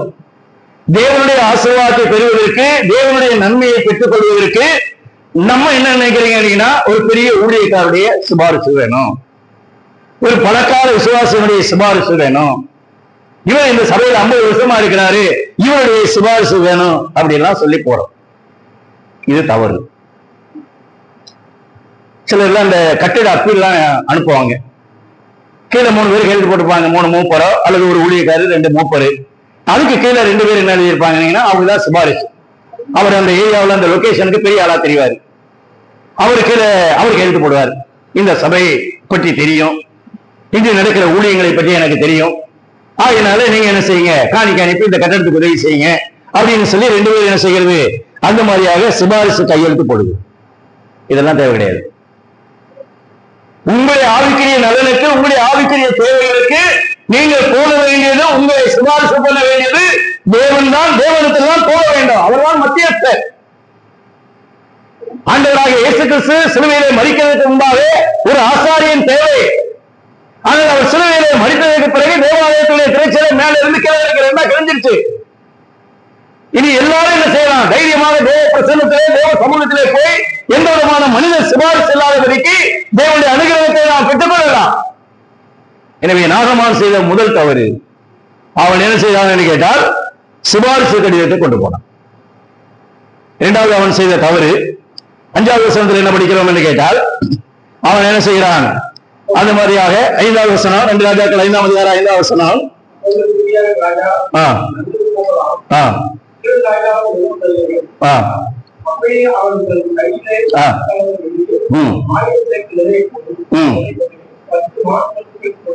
இதெல்லாம் எடுத்துட்டு போக சொன்னால தப்புல. ஆனா இங்கே என்ன செய்யறான்னு கேட்டால் 10 தாலந்து வெள்ளி, 6000 சேக்கல் நிறைபொன், மற்ற 10 மாற்று வஸ்திரங்கள். இது 2வது தவறு. 2வது தவறு என்னன்னு கேட்டீங்கன்னா, பணத்தினால அல்லது பொருட்களினாலே தேவனுடைய ஆசீர்வாதத்தை பெற முடியும், ரட்சிப்பை பெற முடியும், சுக பெற முடியும், நன்மை பெற முடியும் என்று சொல்லி இன்றைக்கு மனிதர்கள் நினைக்கிறது போல நாகமான் நினைத்தார். பணத்தை கொடுத்தாச்சுன்னா, பொண்ணு வெள்ளியை கொடுத்தாச்சுன்னு சொன்னா என்ன செஞ்சிடலாம், சுகத்தை வாங்கிடலாம், ரட்சிக்கப்பட்டுடலாம், பாவம் மன்னிக்கப்பட்டுடலாம், பரலோகத்துக்கு போகலாம் அப்படிலாம் சொல்லி அநேகர் நினைக்கிறாங்க. அது தவறு. இன்னைக்கு அநேகர் அந்த மாதிரியாக அநேக ஆலய வழிபாட்டு ஸ்தலங்களுக்கு போகிற வேலையில என்ன செய்யறாங்க, வெறும் கையா போக கூடாது, காணிக்கை கொண்டு போறாங்க. சிலர் கையில போட்டுக்கிறான வலையில கூட அல்லது செயினை கூட என்ன செய்யறாங்க, கழட்டி போட்டுறாங்க. எதுக்காக, தெய்வம் எனக்கு நன்மை கொடுக்கணும், நான் விரும்புற மாதிரி என்ன செய்ய வேண்டும், காரியங்கள் நடக்கணும் அப்படின்னு நினைக்கிறாங்க. கடவுள் லஞ்சம் வாங்கிட்டு ஆசீர்வதிக்கிறவரா? இன்னைக்கு நிறைய நினைக்கிறாங்க, நம்ம கொடுக்கிற காணிக்கையினால, நம்ம கொடுக்கிற பணத்தினால தெய்வம் என்ன செய்யலாம், அது மாதிரியாக நம்ம ஆசீர்வதிக்கணும்னு நினைக்கிறாங்க. பணத்தினாலையும் பொருளினாலையும் தேவனுடைய ஆசீர்வாதத்தையும் பாவ விடுதலையும் நன்மையை செய்ய முடியாது, பெற முடியாது. ஆண்டவர் காசு கொடுக்கிறவனுக்கு, காணிக்கை அதிகமா கொடுக்கிறவனுக்கு ஒரு மாதிரியும், காணிக்கை கொடுக்காதவன ஒரு மாதிரியும் ஆண்டவர் நடத்துறது கிடையாது. நீங்க 2 நாளாமா 19ஆம் அதிகாரம் 7வது வசனத்தை வாசிக்கிற வேளையில கர்த்தரிடத்துல என்ன கிடையாதுன்னு கேட்டீங்கன்னா, அநியாயம் கிடையாது, அவரிடத்துல முகதாட்சியம் கிடையாது, அவரிடத்துல பரிதானமும் செல்லாது. பரிதானம்னு சொன்னா லஞ்சம் செல்லாது. நீங்க கள்ள கணக்கு எழுதிட்டு, கடத்தல் வியாபாரம் பண்ணிட்டு, கள்ளச்சாராயம் காய்ச்சிட்டு ஆண்டவருக்கு போய் காணிக்கை கொடுத்து ஏமாத்தலாம்னு நினைக்காதீங்க. அதான் பரிதானம். ஆண்டவரே, கள்ளச்சாராயம் காய்ச்சது தேசத்துக்கு விரோதமான காரியம், அது குற்ற செயல், ஆனாலும் நான் அதை செய்யறேன், அதுக்காக என்ன செய்யறேன், காணிக்கை கொடுக்கிறேன். இல்ல, பரிதானம் அவரிடத்திலே செல்லாது. லஞ்சம் கொடுத்து உலகத்துல காரியத்தை சாதிக்கலாம், ஆனா ஆண்டவரிடத்துல லஞ்சம் கொடுத்து பணம் கொடுத்து ஆசீர்வாதத்தை பெறலாம்னு கனவுலையும் நினைக்காதீங்க, கிடைக்காது. நாகமான் இது வரைக்கும் அப்படிதான் பல இடங்களுக்கு போனான், ஆனா இங்கேயும் என்ன செய்யலாம், அது மாதிரியாக போக முடியல. அதனால நம்முடைய கிரியையினால, நம்முடைய பணத்தினால என்ன செய்ய முடியாதுன்னு கேட்டீங்கன்னா, ஆசீர்வாதத்தை பெற முடியாது. அது நாகமானுடைய 2வது தவறு. ஆண்டவர் கொடுக்கிறது எல்லாம் இலவசம் தான். ஆண்டவர் நீங்க பைபிள்ல படிக்கிற சமயத்துல யாருக்கும் அந்த மாதிரியாக காசு வாங்கிக்கிட்டு ஆசீர்வாதம் கொடுக்கல. இப்ப நம்மளாம் எப்படி ரட்சிக்கப்பட்டோம், நம்ம எப்படி நம்ம பாவம் மன்னிக்கப்பட்டுச்சு, எப்படி சபைக்குள்ள வந்தோம், ஏதாவது காசு கொடுத்தோமா, இல்ல ஏதாவது உபவாசம் பண்ணோமா, ஏதாவது செஞ்சோமா, ஒண்ணும் செய்யல, இலவசம் தான். ரோமர்கள் நிறுவனம் 3ஆம் அதிகாரம் 24வது வசனத்தை படிக்கிறோம். இலவசமாய் அவருடைய கிருபையினாலே கிறிஸ்து இயேசுவின் மீட்பை கொண்டு என்ன செய்கிறார்கள், நீதிமான்களாக்கப்படுகிறார்கள். இலவசமாய். இன்னும் ஏசாயா 55வது அதிகாரம் 1-2 வசனம் பாருங்க. ஏசாயா 55வது அதிகாரம் 1வது வசனம் 2வது வசனத்திலையும், எல்லாரும் தண்ணீர் வாருங்கள், பணம் இல்லாதவர்களே நீங்க வந்து வாங்கி சாப்பிடுங்கள், நீங்க வந்து பணமின்றி விலையின்றி திராட்சரசமும் பாலும் போடுங்கள், நீங்க அப்பம் இல்லாதவர்களுக்கான பணத்தையும் திருப்தி செய்யாத பொருளுக்காக ஒரு பிரயாசத்தையும் செலவழிப்பானேன், நீங்க எனக்கு கவனமாய் செஞ்சு கொடுத்து நலமானதை சாப்பிடுங்கள், அப்பொழுது உங்கள் ஆத்மா பொறுப்பான பதார்த்தத்தினால் மகிழ்ச்சியாக இருக்கும். அது ஆண்டவர் கூப்பிடாருங்க, பணம் கொண்டு வர வேண்டாம். ஐயோ கையில 10 பைசா கூட இல்லைங்க, எப்படிங்க ஆண்டவருடைய ஆசீர்வாதப்படுறது? பணம் இல்லாதவர்களே எல்லாரும் வாங்க. பணமும் வேண்டாம், நீ அதுக்கு ஒரு கரையமும் கொடுக்க வேண்டாம், காணிக்கையும் கொடுக்க வேண்டாம். என்னிடத்துல நீ வந்தால் போதும். அப்ப ஆண்டவர் என்ன செய்வார்? உங்களுடைய ஆத்மாவை என்ன செய்வார்? திருப்திப்படுத்துவார். இன்னைக்கு எவ்வளவோ காசு பணம் செலவு செய்து இன்னும் பாவத்துல தான் ஜீவிக்கிறான், இன்னும் துன்மார்க்கமான வாழ்க்கை தான் இருக்குது. ஆத்மாவை திருப்தி இல்லை, அங்கே போவோமா இங்கே போவோமா, அதை செய்யுமா அதை செய்யுமா இதெல்லாம் சொல்லி மனிதர்கள் அநேக இடங்களுக்கு போய் கொண்டிருக்கிறார்கள். ஆனால் ஆண்டவரிடத்திலே பணமும் இன்றி விலையும் இன்றி அவர்தான் தெய்வம், அவர்தான் ரட்சகர் என்று அவருடைய சமூகத்திலே வருகிற வேளையில அவருடைய ஆத்மா என்ன செய்கிறது? ஒரு அங்கே கொழுப்பான பதார்த்தங்களினால் என்ன செய்யுது? மகிழ்ச்சியாக இருக்கிறது என்று நான் வேதத்திலே வாசிக்கிறேன். அதனால பணத்தினால ஆசீர்வாதத்தை அந்த மாதிரியாக பெற முடியாது. ஆண்டவர் இலவசம். இன்னொரு வாக்கியம் கூட வெளிப்படுத்தல் 22வது அதிகாரம் 17வது வசனத்திலையும் படிக்கிறோம் பாருங்க. வெளிப்படுத்தல் 22வது அதிகாரம் 17வது வசனம். ஆவியின் மனவாட்டி வா என்கிறார்கள், கேட்கிறவனும் வா என்பானாக. தாகமாயிருக்கிறவன் வரக்கடவன், விருப்பமுள்ளவன் ஜீவ தண்ணீரை இலவசமாய் வாங்கிக் கொள்ள. விருப்பமுள்ளவன் ஜீவ தண்ணீரை இலவசமாய் வாங்கிக் கொள்ள கடவுள். ஆண்டவர் கொடுக்கிறது எல்லாம் இலவசம் தாங்க. காணிக்கை கொடுத்து ஆசீர்வாதம் சொல்றது ஏமாத்துற வேலை. ஆண்டவர் காணிக்கையை வாங்கிக்கிட்டு எவனை ஆசீர்வதிக்கிறவர் கிடையாது. ஆண்டவர் கொடுக்கிற ஆசீர்வாதம் முழுவதும் பைசா கூட செலவிடாதபடிக்கு இலவசம் தான். ஆகினால நாகமான என்ன செய்தான்னு கேட்டீங்கன்னா, சுகத்தை பெறுவதற்காக அந்த மாதிரியாக பணத்தை கொண்டு போய் கொடுத்தா போதும், அதனால சுகத்தை பெற்றுக் கொள்ளலாம் அப்படின்னு காணிக்கையை போல என்ன செய்தான்? பொண்ணு வெள்ளி இதெல்லாம் என்ன செய்தான்? தன்னுடைய கையில எடுத்துட்டு போனான். அது அவன் செய்த 2வது தவறு. அந்த பிள்ளை சொல்லல, வெறுங்கையா போயிடாதீங்க, எலிசாட்ட ஒரு காணிக்கை கொடுக்கணும், அவர் காணிக்கை வாங்குவாரு, அவருக்கு தச்சனை வைக்கணும் அப்படிலாம் அந்த பிள்ளை சொல்லல. ஆனா இவன் என்ன செய்யறான்? எடுத்துட்டு போறான். அதனால விசுவாசிகள் அறிந்திருக்க வேண்டியது உங்க வாழ்க்கை தாங்க முக்கியம். உங்க வாழ்க்கையில நீங்க ஆண்டவருக்கு முக்கிய உண்மையில் உள்ளாக இருக்க வேண்டும். பைபிள வாசிக்கிறோம், கர்த்தர் ஆபேலையும் அவன் காணிக்கை என்ன செய்தார்? அங்கீகரித்தார். முதல்ல அங்கீகரிக்கப்பட வேண்டிய ஆளு நீங்க. உங்க வாழ்க்கையை ஆண்டவர் அங்கீகரிக்காம நீங்க ஆண்டவருக்கு உண்மை இல்லாம நீங்க காசு கொடுத்தா ஆண்டவர் ஏற்றுக்கொள்ள மாட்டார். சபையில வழியில நீங்க போடுறீங்க, ஏற்றுக்கொள்றோம், மனுஷர்கள் ஏற்றுக்கொள்வார்கள், ஆனா தெய்வம் ஏற்றுக்கொள்ள மாட்டார். முதல்ல அங்கீகரிக்கப்பட வேண்டிய யாருங்க? நீங்க. ஆபேலையும் அவன் காணிக்கையும் காயினையும் அவன் காணிக்கையும் அங்கீகரிக்கவில்லை என்று வேதத்திலே வாசிக்கிறோம். அப்ப கர்த்தர் முதல்ல நம்மளை அங்கீகரிக்கணும், நம்ம வாழ்க்கை சரியா இருக்கணும். நீங்க ஊதாரித்தனமா வாழ்ந்துட்டு ஆண்டவருக்கு காணிக்கை போட்டா ஆசீர்வாதம் வரும்னு கனவுலையும் நினைச்சிடாதீங்க. பைபிள் ஒரு மனுஷனை பற்றி படிக்கிறோம். அந்த அப்போஸ்தலர் நடவடிக்கைகள் 8ஆம் அதிகாரம் 18ல இருந்து 20 வரைக்கும் வாசிக்கிற வேளையில அந்த ஊர்ல இருக்கிற ஒரு மனுஷன் என்ன செய்யான்னு கேட்டீங்கன்னா, ஒரு மாயவித்தக்காரன். அந்த மாயவித்தக்காரன் என்ன செய்யான்னு கேட்டீங்கன்னா, அநேகர் ஆண்டவர் விசுவாசித்து ஞானஸ்தானம் எடுத்தாங்க. அப்ப இவனும் ஞானஸ்தானம் எடுத்தான். நீங்க அப்போஸ்தலர் நடவடிக்கைகள் 8வது அதிகாரம் நீங்க கீழே வாசிக்கிற வேளையில 9வது வசனத்துல இருந்து நீங்க வாசிக்கணும். அவன் ஒரு பெரிய மாயவித்தக்காரன், அவன் பெரியவன் என்றெல்லாம் சொல்லி அநேக பிரமிக்கக்கூடிய நிலைமையில பெரிய வித்தையெல்லாம் காமிச்சுக்கிட்டு இருந்தான். அந்த ஆள் என்ன செய்யறான்னு கேட்டீங்கன்னா, எல்லாரும் ஞானஸ்தானம் எடுக்கிறாங்கன்னு சொல்லிட்டு அவன் என்ன செய்தான்? ஆண்டவர் விசுவாசிக்கிறேன்னு உதட்டுலதான் சொன்னானே தவிர உள்ளத்துல சொல்லல. அவன் என்ன செய்யறான்? ஞானஸ்தானமே எடுத்தான். அது மேல எழுதியிருக்கு 13ஆம் வசனத்துல. அடுத்து என்ன செய்யறான்னு கேட்டீங்கன்னா, இந்த மாதிரி அப்போஸ்தலர் யாரு தலையில கை வைக்கிறாங்களோ ஆவியானவர் வந்தாரு. அதனால இந்த சீமோன் என்ன நினைச்சிட்டான்னு கேட்டா, இவ்வளவு காலம் மாயத்தை பண்ணி பெரிய ஆளா இருந்தவன், விசுவாசத்தை ஞானஸ்தானம் எடுத்தவன், அந்த மாதிரி பணத்தை கொடுத்தா என்ன செஞ்சிடலாம்? தேவனுடைய வரத்தை பெற்றுக் கொள்ளலாம் அப்படின்னு சொல்லி பேதுருவிடத்துல அப்போஸ்தலரிடத்துல போய் கொஞ்சம் காசு கொண்டு போய் கொடுத்து, ஐயா இருந்தாங்க இந்த காணிக்கையை வாங்கிக்கிட்டு நான் யார் தலையில எல்லாம் கை வைக்கிறேனோ அவங்க மேல ஆவியானவர் வரணும் அப்படின்னு அவன் சொல்லுகிறான். ஆனா அன்னைக்கு இருந்த ஊழியக்காரர் உண்மையுள்ளவர்களாக இருந்ததுனால அவர் என்ன செய்யாருன்னு சொன்னா 20வது வசனம் பாருங்க.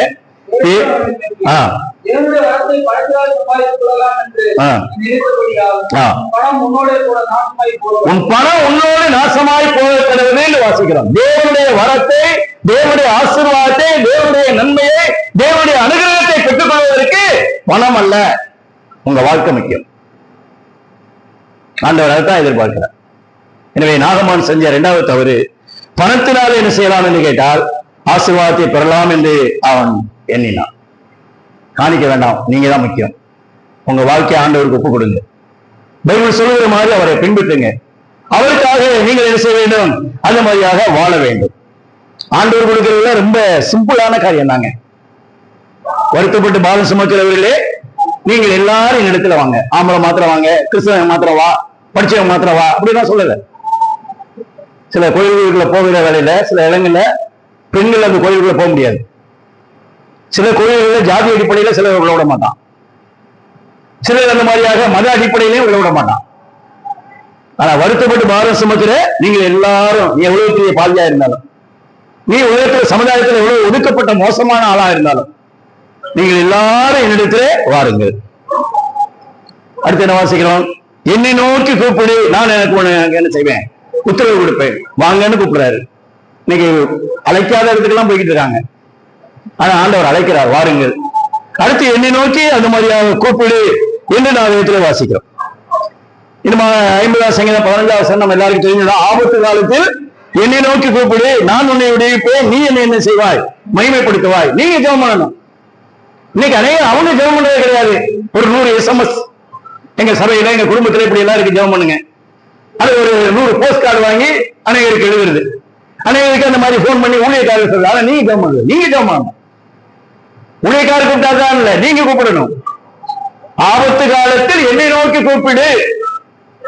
ஆனா இன்னைக்கு இருக்கிற ஸ்தாபனங்கள் என்ன செய்யறா? வாழ்க்கையில கண்ணீரா, கவலையா, பிரச்சனையா, மாந்திரிகமா, செய்வினையா, போராட்டமா, உங்களுக்காக ஜெபம் பண்ண 24 மணி நேரம் நாங்க ஆயத்தமா இருக்கிறோம், எங்க மொபைல் நம்பர் இது என்னெல்லாம் சொல்லுகிறாரு.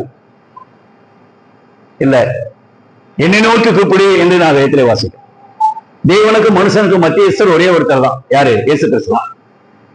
அது 1 தீமோத்தேயு 2ஆம் அதிகாரம் அந்த மாதிரி 5வது வசனத்தில் இருக்கு. தேவனுக்கும் மனுஷனுக்கும் மத்தியஸ்தர் ஒருவரே. அவர் யாருன்னு கேட்டீங்கன்னா கிறிஸ்து. ஆகையினால தவறான இடத்துக்கு போக வேண்டாம். அது மாதிரியாக ஆண்டவர் தான் நம்ம நோக்கி பார்க்கணும். எனவே பணத்தினால ஆசீர்வாதத்தை பெற்றுக் கொள்ளலாம்னு நினைச்சான். அதே போல சிபாரிசுனால பெற்றுக் கொள்ளலாம்னு நினைச்சான். அதோடு மாத்திரமல்ல, அவன் என்ன செய்தான்? தீர்க்கதரிசியினிடத்திலே செல்லாமல் என்ன செய்யறான்? ராஜாவிடத்துல போறான். சீரியா ராஜா கடிதம் கொடுத்தான். அந்த கடிதத்தை வாங்கிக்கிட்டு போய் எங்க கொடுத்தான்னு இஸ்ரவேல் ராஜாவிடத்துல கொடுத்தான். இஸ்ரவேல் ராஜா அதை வாசித்து, ஐயோ, என்ன ஒரு மனுஷனுடைய குஷ்ரோகத்தை நீக்கி விடுறதுக்கு தேவன் தானே முடியும், இவன் என்ன நான் நீக்கிற மாதிரி வந்துட்டான் அப்படின்னு சொன்னா. 3வது நாகமான் செஞ்ச தவறு என்னன்னு கேட்டீங்கன்னா, தவறான இடத்துக்கு போனான். போக சொன்னது தீர்க்கதரிசி இடத்துல. ஆனா இவன் போறது எங்கன்னு கேட்டீங்கன்னா, இஸ்ரவேலுடைய ராஜாவுக்கு முன்னாலே என்ன செய்கிறான்? போய் நிற்கிறான். தவறான இடத்துக்கு போனான். இன்னைக்கு நீங்க போக வேண்டியது எங்கன்னு கேட்டீங்கன்னா, ஆண்டவரிடத்துல தான் போகணும். மற்றவங்க எல்லாம் கூப்பிடுவாங்க, ஜப கோபுரத்துக்கு வாங்க, ஜப மலைக்கு வாங்க, ஜப கூடாரத்துக்கு வாங்க, ஜப முகாமுக்கு வாங்க, எங்க சபைக்கு வாங்க, இந்த ஊழியக்காரர்கிட்ட அந்த மாதிரியாக வாங்க, அவர் ஜெபம் பண்ணா உடனே கதை நடக்கும் என்னெல்லாம் சொல்லி மனிதர்கள் என்ன செய்யறாருன்னு கேட்டால் கூப்பிடுகிறார். இந்த மாதிரி தவறான இடத்துக்கு போறோம். நீங்க எங்கேயும் போக வேண்டாம். நீங்க இருக்கிற இடத்துல இருந்து ஆண்டவரை நோக்கி பார்த்தால் போதும். அவரை நோக்கி நாம் கூப்பிட்டால் அந்த மாதிரியாக போதும். எனவே நம்முடைய வாழ்க்கையில் இருக்கிற குஷ்டம், நம்முடைய வாழ்க்கையில் இருக்கிற பிரச்சனைகள் தான் தீர்வதற்கு தவறான இடத்துக்கு, பெரிய மனுஷனத்துல போக வேண்டாம், பெரிய ஊழியக்காரத்துல தான் போக வேண்டாம், தீர்க்கதரிசி இடத்துல தான் போகணும், தெய்வ தான் போக வேண்டும். எனவே அவர் தான் சொல்லியிருக்கிறார், என்கிட்ட வாங்கன்னு கூப்பிடுறார், என்னை நோக்கி கூப்பிடுன்னு சொல்லுகிறார். இதோ வாசப்படி இருந்து கதவு தட்டுகிறேன் எல்லாம் அவர் சொல்லுகிறார். ஆகையினால நம்முடைய வாழ்க்கையில ஆசீர்வாதமும் நன்மையை பெற்றுக்கொள்ளக்கூடிய இடம் ஆண்டவராகிய இயேசு கிறிஸ்து மாத்திரம் தான். தவறான இடத்துக்கு போகாதீங்க. இன்னைக்கு அநேக தவறான இடத்துக்கு அநேக கூப்பிட்டு தான் இருக்கிறான், வாங்க வாங்க வாங்க. எனவே நாகமான் மனித சிபாரிசு, 2வது பணத்தினால ஆசீர்வாதம் பெறலாம், 3வது தவறான இடத்துக்கு அவன் அந்த மாதிரியாக போனான். எனவே ஆண்டவருடைய சமூகத்துல தான் வரணும். லூக்கா எழுதின சுவிசேஷம் 7ஆம் அதிகாரத்தை நீங்க வாசிக்கிற வழியில ஒரு பெண்ணு அவ என்ன செய்யணும் கேட்டா பாவியான ஸ்திரீன்னு அவளை பற்றி எழுதியிருக்கிறது. லூக்கா 7ஆம் அதிகாரம் 37, 38 வசனத்தை வாசிக்கிற வழியில அவள் பாவியான ஸ்திரீ. அப்ப அந்த பாவியான ஸ்திரீ தன்னுடைய பாவம் போறதுக்கு எங்க வந்தான்னு கேட்டீங்கன்னா இயேசுநாதர் பக்கத்துல வந்தான். இயேசுநாதருடைய பாவத்தை கண்ணீர்னால நினைச்சு தன்னுடைய தலைமையினால துடைச்சா. மற்றவங்க சொன்னாங்க, என்ன ஒரு பாவியான ஸ்திரீ இயேசுநாதரை எட்டி உதைக்காம காலை கொடுத்துட்டு இருக்காரு. ஆண்டவர் என்ன செய்தார் என்று கேட்டால், கீழே நீங்க வாசிக்கிற வழியில 48ஆம் வசனத்துல, உன் பாவங்கள் மன்னிக்கப்பட்டது, உன் விசுவாசம் உன்னை ரட்சித்தது, நீ என்ன செய், சமாதானத்தோட போ. அப்ப போக வேண்டிய இடம், சந்திக்க வேண்டிய நபர் யாருன்னு கேட்டீங்கன்னா தேவன், ஆண்டவராகிய இயேசு கிறிஸ்து. தவறான இடத்துக்கு போகாதீங்க. அநேகருக்கு கூப்பிடுவாங்க, இங்கே வாங்க இங்கே வாங்க, அவங்களும் பைபிள் பற்றி தான் சொல்றாங்க. அங்க பாருங்க எவ்வளவு பெரிய கூட்டம் போகுது, நீங்க என்ன ஒரு 50 பேர் தான் உட்காருங்க, இங்க 5000 பேர் உட்காரலாம். தவறான இடத்துக்கு போகாது. போக வேண்டிய இடம் ஆண்டவருடைய சமூகம். நாகமான் செய்த 3வது தவறு என்னன்னு கேட்டீங்கன்னா, தவறான இடத்துக்கு அவன் போனான். ஆண்டவர் இல்லாம வேற ஒருவரால் என்ன செய்ய கிடையாது, ரட்சிப்பு கிடையாது. அப்போஸ்தலர் 4:12, அவராலே அன்றி வேறு ஒருவராலும் ரட்சிப்பு இல்லை. வானத்தின் கீழே பூமியிலே மனுஷர்களுக்குள்ளே இயேசு கிறிஸ்துவுடைய நாமமே அல்லாமல் வேறொரு நாமம் கட்டளையிடப்படவில்லை என்று வேதத்தில் எழுதியிருக்கிறது. ஒரே நாமம் யார் என்று கேட்டால் ஆண்டவராக இயேசு கிறிஸ்து. இவரிடத்துல போவதற்கு பெரிய ஊழியக்காரர் வேணும் அங்கிறது வேண்டாம், மத்தியஸ்தர் வேண்டியது கிடையாது. டைரக்டா நீங்க போகலாம். நீங்க நேரடியாக ஆண்டவரிடத்தில் என்ன செய்யலாம், அந்த மாதிரியாக ஜெபிக்கலாம். அவர்தான் உங்களை காப்பாற்ற முடியும். அவராலே அன்றி வேறு ஒருவராலும் ரட்சிப்பு இல்லை. ரட்சிப்புன்னு சொன்னா விடுவிக்கப்படுகிறது, தப்புவிக்கப்படுகிறது, காப்பாற்றப்படுகிறது. இதான் ரட்சிப்பு. ஆண்டவரை அல்லாமல் இந்த உலகத்துல எவனும் உங்களை காப்பாற்ற முடியாது. உங்களை கட்டி வச்சிருக்கிற பாவ சாபம் அநீதியான வாழ்க்கையிலிருந்து இயேசு கிறிஸ்துவை அல்லாமல் வேற ஒருவரால் என்ன செய்ய முடியாது, விடுவிக்க முடியாது, தப்புவிக்கவும் முடியாது. அவர் ஒருத்தர் தான் ரட்சகர். பைபிள் வாசிக்கிறோம், நானே கர்த்தர், என்னை இல்லாமல் ரட்சகர் இல்லை என்று எழுதியிருக்கிறது. நீங்கள் ஏசாயா 43:11, ஓசியா 13:6 இதுல எல்லாம் நீங்க வாசிக்கிற வேலையில நீதிபரரும் ரட்சகருமாகிய என்னை இல்லாமல் வேற ஒருவரும் கிடையாது. தப்பி வைக்கப்படணுமா, காப்பாற்றப்படணுமா, விடுவிக்கப்படணுமா, உங்களை என்னென்ன கட்டி வச்சிருக்கோ, எதுல இருந்து விடுதலை வேணுமோ, எதுல இருந்து நீங்க தப்பி வைக்கப்படணுமோ, எதுல இருந்து நீங்க காப்பாற்றப்படணுமோ, அதுக்கு ஒரே ஆள் யாரு, ஆண்டவராகிய இயேசு கிறிஸ்து. அவர் தான் ரட்சகர். அவர் இந்தியாவுக்கு மாத்திரம் இல்ல. யோவான் 4:42 வாசிக்கிறோம், மெய்யாகவே கிறிஸ்துவாகிய உலக ரட்சகர் என்று அறிந்து என்ன செய்கிறோம், விசுவாசிக்கிறோம். இயேசு கிறிஸ்து யாரு, உலக ரட்சகர். உலகத்தில் இருக்கிற எல்லா பாவியையும் பாவ வாழ்க்கையிலிருந்து விடுவிக்கக்கூடியவர், மனிதனை அழிவிலிருந்து தப்புவிக்கிறவர், மனிதன் அந்த மாதிரி பாவத்தினாலே நாசமாய் போக வேண்டியவனை காப்பாற்றக்கூடியவர் யாருன்னு கேட்டால் அவர்தான் உலக ரட்சகர். இன்றைக்கு சில தெய்வங்கள் எல்லாம் அந்த ஊரோடு சரி, அந்த மாநிலத்தோடு கூட சரி, ஆனால் அகில உலகத்திலும் இன்றைக்கு கர்த்தராகிய இயேசு கிறிஸ்துவை ஆராதிக்கிறார்கள். அவர்தான் உலக ரட்சகர். அவரிடத்துல போகணும், தவறான இடத்துக்கு போக வேண்டாம். அடுத்து நாகமான் நினைக்கிறான்னு கேட்டீங்கன்னா, தன்னுடைய சொந்த வழியில சுகம் கிடைக்குன்னு நினைக்கிறான். அதை வாசத்தை முடிச்சிடலாம். 11வது வசனத்துல நாகமான் அந்த மாதிரியாக அந்த இஸ்ரேல் ராஜாவிடத்துல போகிற சமயத்துல இஸ்ரேல் ராஜா வஸ்திரத்தை கழிச்சுக்கிட்டு, ஐயா நான் என்ன கடவுளா சுகமாக்க முடியுமா அப்படிங்கறத இந்த செய்தி எலிசாவுக்கு போகுது. அப்ப எலிசா சொல்றாரு, அந்த மனுஷன் இங்க அனுப்புங்க அப்படின்னு சொல்லுகிறார். எனவே அவன் என்ன செய்யறான்னு கேட்டீங்கன்னா, எலிசாவுடைய வீட்டுக்கு வாசப்படியில நிக்கிறான். எலிசாவுடைய வீட்டு வாசப்படியில நின்ன உடனே எலிசா சொல்றாரு, அவனை போய் யோர்தான்ல எடுத்தோட முங்க சொல்லு. உடனே அவனுக்கு ரொம்ப கோபம் வந்துருச்சு. நான் வெளிநாட்டுல இருந்து ஒரு ராஜாவுடைய சிபாரிசு கடிதம் வாங்கிட்டு வந்திருக்கிறேன். எங்க நாட்டுல நான் எவ்வளவு பெரிய ஆளு, எவ்வளவு கனத்துக்குரியவன், அந்த மாதிரியாக ஒரு மதிப்புக்குரிய ஆளு, நான் ஒரு நல்ல மகா பராக்கிரமசாலி. இந்த பையனை வீட்டுக்குள்ள உட்காந்துக்கிட்டு வெளியில கூட வரலையே, அவன் எப்படி செய்வான்னு அவனுடைய நினைப்பு என்ன பாருங்க. அதை வாசிங்க. 11வது வசனம்.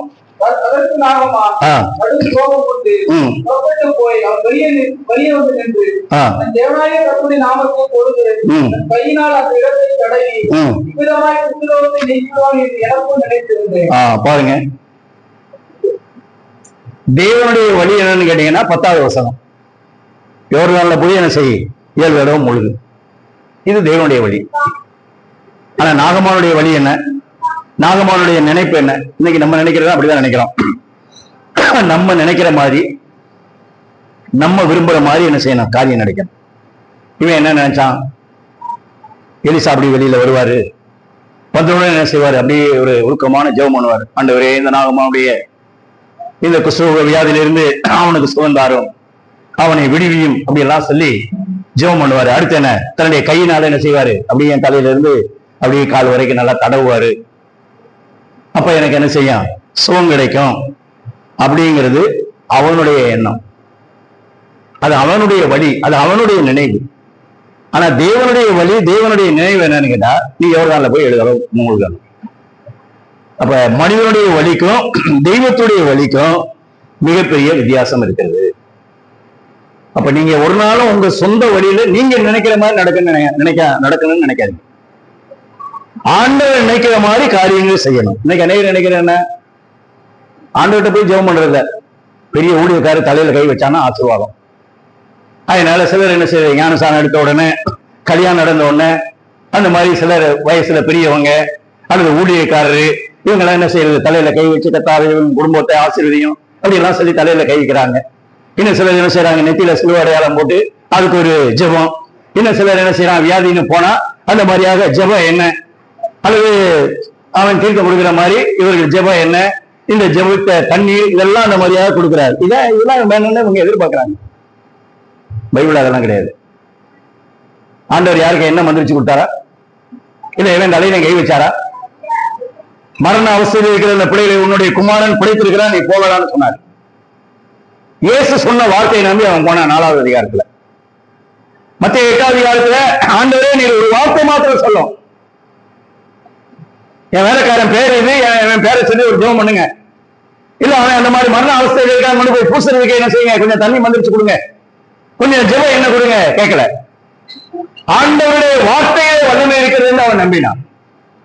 இவன் நினைக்கிறான் அவர் வருவாரு, தடவுவாரு, ஜெபம் பண்ணுவாரு. அதே மாதிரி நீங்க அப்படிலாம் நினைக்காதீங்க.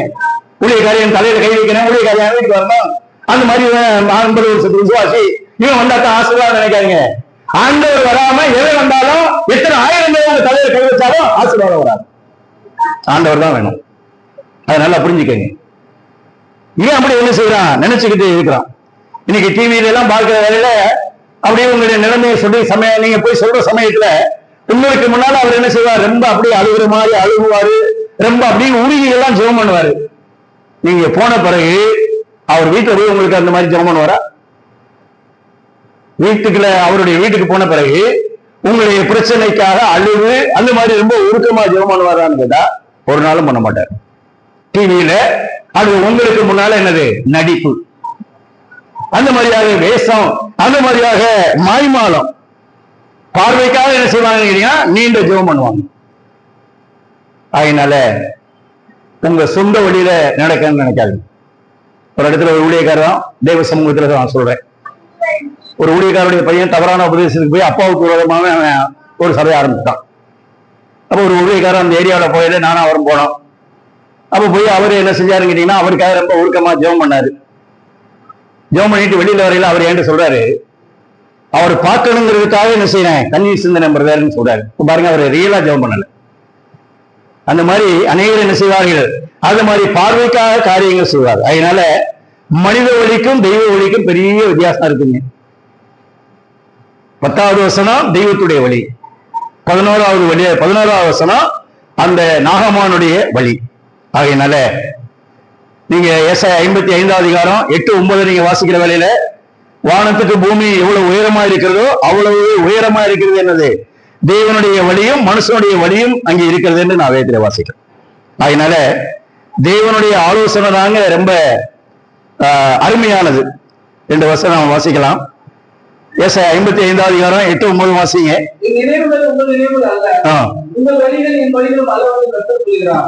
பூமியை பார்க்கும் வானமே இருக்கிறதோ அப்படியே உங்கள் வழியை பார்க்கும் என் வழிகளும் உங்கள் நினைவுகளை பார்க்கும் என் நினைவுகளும். வீட்டுல போய் நல்லா படிச்சுக்கங்க. மனுஷ வழிக்கும் தெய்வ வழிக்கும், மனுஷனுடைய நினைவுக்கும் தெய்வத்துடைய நினைவுக்கும் எவ்வளவு வித்தியாசம் இருக்குன்னு. அடுத்து 139ஆம் சங்கீதம் 17-18 பாருங்க. 139ஆம் சங்கீதம் 17-18.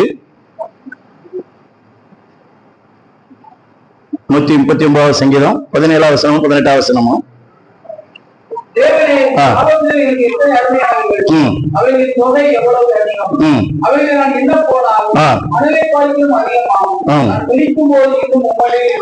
உமது ஆலோசனைகள் எனக்கு எத்தனை அருமையானவைகள். ஆங்கில பைபிள்ல பிரீசியஸ் என்று எழுது. தேவனே உம்முடைய ஆலோசனைகள் எவ்வளவு விலையேறப்பட்டது, அவைகளின் தொகை அவைகளை எண்ணவே முடியாது. அப்ப எண்ண முடியாத அளவுக்கு அதிகமான ஆலோசனைகள் யாரிடத்துல இருக்குன்னு கேட்டீங்கன்னா ஆண்டவரிடத்துல இருக்குது. அப்ப அவரிடத்துல நீங்க என்ன செய்யணும் கேட்டீங்கன்னா ஆலோசனை பெற வேண்டும். எனவே நாகமானுடைய வாழ்க்கையில 1வது வசனத்திலே நாகமான் யார் என்பதை ஆவியானவர் வெளியே வைத்திருக்கிறார். ஆனால் அதே நேரத்தில் அவனும் கிறிஸ்தவர்களாக இருந்தார். எனவே மனிதர்கள் குறைவுள்ளவர்கள். நான் பாவி, என்ற நம்முடைய நீச நிலைமை என்ன செய்ய வேண்டும்? ஒத்துக்கொள்ள வேண்டும். நாகமான் அந்த பிள்ளையினுடைய வார்த்தையை கேட்டான், புத்திசாலி. ஆனா அந்த சிறு பெண் சொன்ன மாதிரி தன்னுடைய வாழ்க்கையில நடக்கல. ஆகையினால அவன் புத்தி இல்லாதவன். நீங்கள் வசனமெல்லாம் கேட்டு அந்த வசனத்தின்படி நீங்க வாழலைன்னு சொன்னா நீங்க நினைச்சுக்கலாம் நான் பரவாயில்ல, ரொம்ப நல்ல வேண்டும். வசனத்தின்படி வாழ்க்கை இல்லைன்னு சொன்னா வேதம் சொல்லுகிறது அவர்கள் புத்தி இல்லாதவர்கள். நாகமான் செய்த 4 தவறை படிக்கிறோம். மனித சிபாரிசு எல்லாம் வேண்டாங்க. யாரு சிபாரிசு வேண்டாம். நேர ஆண்டவர்கிட்ட போங்க, அவருடைய சமூகத்தில் உங்களுடைய இறுதியத்திலே பாரத்தை கொட்டுங்க, உங்களுடைய தேவைகளை அவரிடத்துல சொல்லுங்க.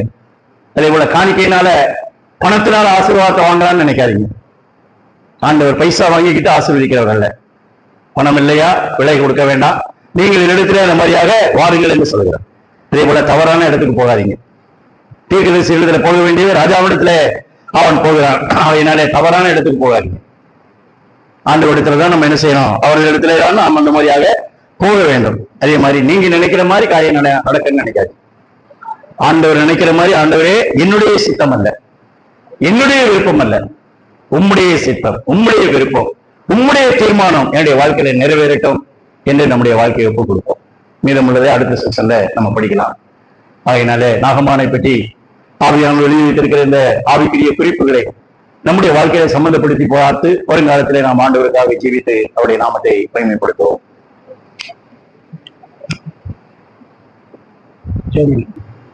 மறுபடியும் நாம் 2 ராஜாக்கள் 5வது அதிகாரத்திலே நாகமானை பற்றியுள்ள சில காரியங்களை பார்க்கலாம்.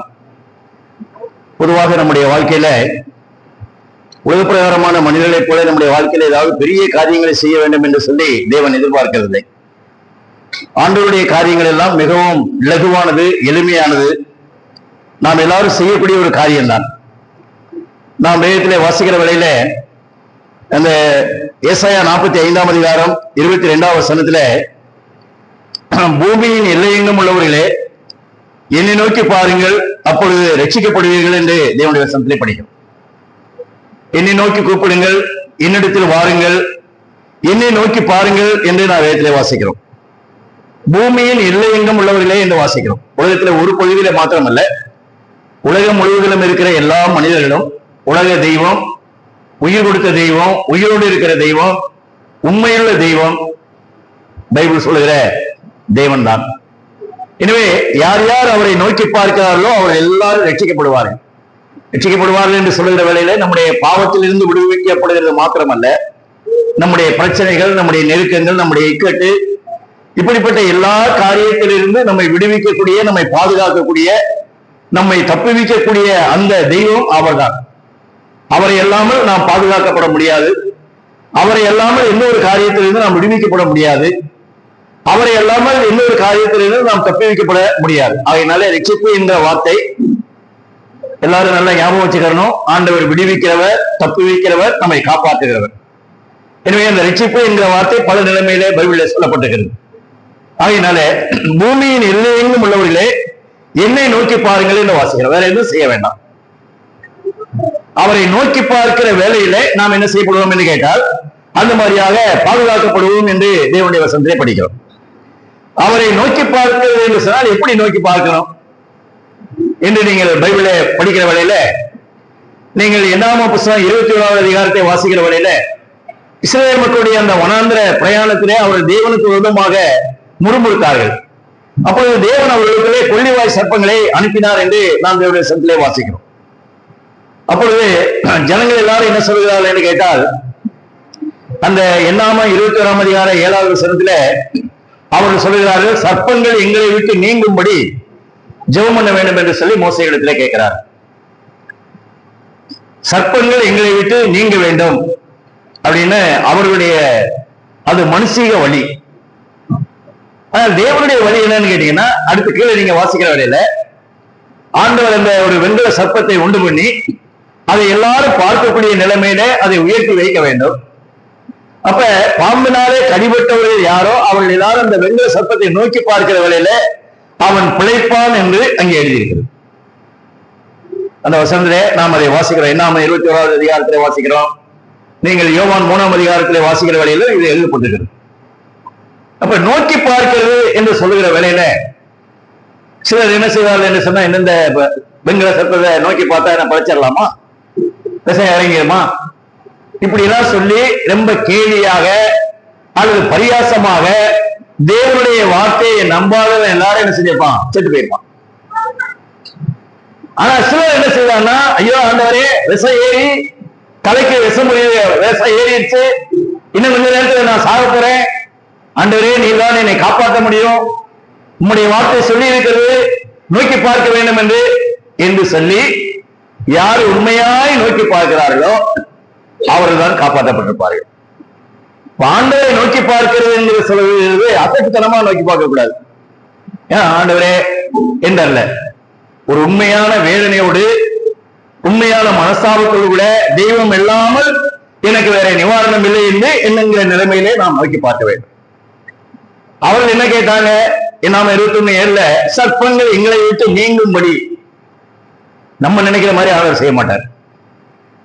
சர்ப்பங்கள் நீங்கும்படின்னு சொன்னா அந்த ஆண்டவர் இவங்க கேட்ட மாதிரி ஆண்டவர் சர்ப்பங்களை கடிக்காம அனுப்பிட்டாருன்னு வைங்க.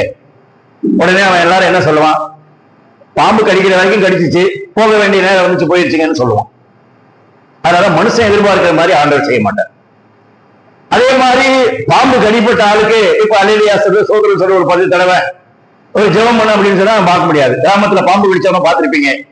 தலை அப்படியே சுத்திக்கிட்டு இருக்கும், வாயில நுழைத்தலும், கண்ணு தான் இருக்கணும். அவன் என்ன செய்ய முடியாது? ஒன்னும் பேசலாம் முடியாது. ஆனா அவன் என்ன செய்ய முடியுங்க? பார்க்க முடியும். அப்ப ஆண்டவருடைய வழி ரொம்ப எளிமையானதான். பாம்பு கடிபட்டு விசையேறுகிறவன் மந்திரம் சொல்ல வேண்டியதில்லை, வேற எதுவும் செய்ய வேண்டியதில்லை. அவன் நோக்கி பார்த்தால் போதும். எப்படி நோக்கி பார்க்கணும்? ஆண்டவரே விசையேறி நான் சாக போறேன், உம்முடைய வார்த்தையின்படி இதை நோக்கி பார்த்தால் பிழைப்பார்கள் என்று சொல்லி இருக்கிறது. ஆகியனாலே நான் நோக்கி பார்க்கிறேன், ஆண்டவரே இதிலிருந்து என்னை காப்பாற்ற முடிவே ரட்சியும் என்று கேட்கிற அதான் உண்மையான நோக்கி பார்க்கிறது. அதே போல ஆண்டவராக இயேசு கிறிஸ்துவும் பூமியின் எல்லையிலும் உள்ளவர்களே என்னை நோக்கி பாருங்கள் என்று வாசிக்கிறோம். ஆகையினால சாவு போவதற்கு விஷமுறிவு எல்லாம் தேவையில்லை. தேவனுடைய தீர்மானம், தேவனுடைய ஆலோசனை என்ன செய்ய வேண்டும்? நோக்கி பார்க்கணும். அதே போல நம்முடைய வாழ்க்கையிலும் பிரச்சனைகளும் பாடுகளும் வேதனைகளும் கேட்டு வருகிற வேலையில நாம் நோக்கி பார்க்க வேண்டிய ஒரே நபர் யாருன்னு கேட்டீங்கன்னா ஆண்டவர் தான். 34ஆம் சங்கீதம் 7வது வசனத்திலே படிக்கிறோம், அவர்கள் அவரை நோக்கி பார்த்து பிரகாசம் அடைந்தார்கள், அவருடைய முகங்கள் வெட்கப்படவில்லை. ஒரு வெட்கப்படாத வாழ்க்கை, ஒரு பிரகாசம் உள்ள வாழ்க்கை வாழணும்னு சொன்னா ஆண்டவராகிய தெய்வத்தை கர்த்தராகிய இயேசு கிறிஸ்துவை நம்முடைய வாழ்க்கையில் என்ன செய்ய வேண்டும் என்று கேட்டால் நோக்கி பார்க்க வேண்டும். எனவே மனிதர்களையோ அல்லது மற்ற பொருட்களையோ தவறான இடங்களையோ நாம் அந்த மாதிரியாக நோக்காதபடிக்கு ஆண்டவரை மாத்திரம் நோக்கி பார்க்க வேண்டும். அது ரொம்ப எளிமையானது. இனிமாக நீங்கள் ரோமர் 10ஆம் அதிகாரம் 13வது வசனத்தை வாசிக்கிற வேளையில கர்த்தருடைய நாமத்தை தொழுது கொள்கிற எவனும் ரட்சிக்கப்படுவான். பூமியில் எங்கும் உள்ளவர்களை என்னை நோக்கி பாருங்கள், அப்படி ரட்சிக்கப்படுவீர்கள். இந்த ரோமர் 10:13 வாசிக்கிறோம், கர்த்தருடைய நாமத்தை தொழுது கொள்கிற எவனும் அங்கே ரட்சிக்கப்படுவான் என்று வாசிக்கிறோம். எவனும்னு சொன்னா அது எல்லாம் அடங்கிடுச்சு. கிறிஸ்தவனா இருந்தாலும், கிறிஸ்தவன் அல்லாதவனா இருந்தாலும், படித்தவனா இருந்தாலும், படிக்காதவனா இருந்தாலும், பட்டணத்து வாசியா இருந்தாலும், கிராமத்து வாசியா இருந்தாலும், உயர்ந்தவனா இருந்தாலும், தாழ்ந்தவனா இருந்தாலும், பக்தி உள்ளவனானாலும், பக்தி இல்லாத நாஸ்திகனாக இருந்தாலும், யார் வேண்டுமானாலும் என்ன செய்யலாம்? அவரை தொழுது கொள்ளலாம். பைபிள்ல, தமிழ் பைபிள்ல தொழுது கொள்ளலாம் என்று எழுதியிருக்கிறது. ஆங்கில பைபிள்ல கால் அப்பான் என்று எழுதியிருக்கிறது. அதாவது அவரை நோக்கி கூப்பிடுகிறவர். அப்ப ஆண்டவரை நோக்கி கூப்பிடுகிறவர் என்ன செய்வார்கள் என்று கேட்டால் ரட்சிக்கப்படுவார்கள் என்று இங்கே தேவனுடைய வசனத்திலே நாம் வாசிக்கிறோம். அதே போல யோவான் 10ஆம் அதிகாரம் 9வது வசனத்திலே வாசிக்கிற வேளையில நானே வாசல், ஒருவன் என் வழியாய் உட்பிரவேசித்தால் அவன் ரட்சிக்கப்படுவான், உள்ளும் புறமும் மேய்ச்சலை கண்டடைவான் என்று அந்த வசனத்திலே எழுதியிருக்கிறது. ஒருவன் என் வழியாய் உட்பிரவேசித்தால் ரட்சிக்கப்படுவான். அப்ப பாதுகாக்கப்படுவதற்கு, விடுவிக்கப்படுவதற்கு, தப்புவிக்கப்படுவதற்கு உலகத்துல ஒரே ஒரு வாசல் தான் இருக்குது. அது யாருன்னு கேட்டீங்கன்னா ஆண்டவராகிய இயேசு கிறிஸ்து. அவர் சொல்லுகிறார், நானே வாசல் என்று அவர் சொல்லியிருக்கிறார். ஆகையினால ஆண்டவர் இல்லாமல் இந்த உலகத்துல எதையும் நம்முடைய பணத்தினாலேயோ மனித சிபாரிசனாலேயோ அல்லது தவறான அந்த மாதிரி நாம் சில இடங்களுக்கு போகிறதுனாலேயோ நன்மையும் ஆசீர்வாதத்தையும் பெற்றுக்கொள்ள முடியாது என்பதற்கு நாகமானுடைய இந்த சம்பவம் நமக்கு ஒரு எடுத்துக்காட்டாக இருக்கிறது. அதோடு மாத்திரமல்ல, அந்த நாகமானுடைய 5வது தவறு என்னன்னு கேட்டீங்கன்னா அவனுடைய வாழ்க்கையில ஒரு தப்பான, ஒரு தவறான எண்ணம் இருக்கிறது. அங்கே எலிசா சொன்னாரு, போய் 7 நாள்ல 7 தடவை மூழ்கு.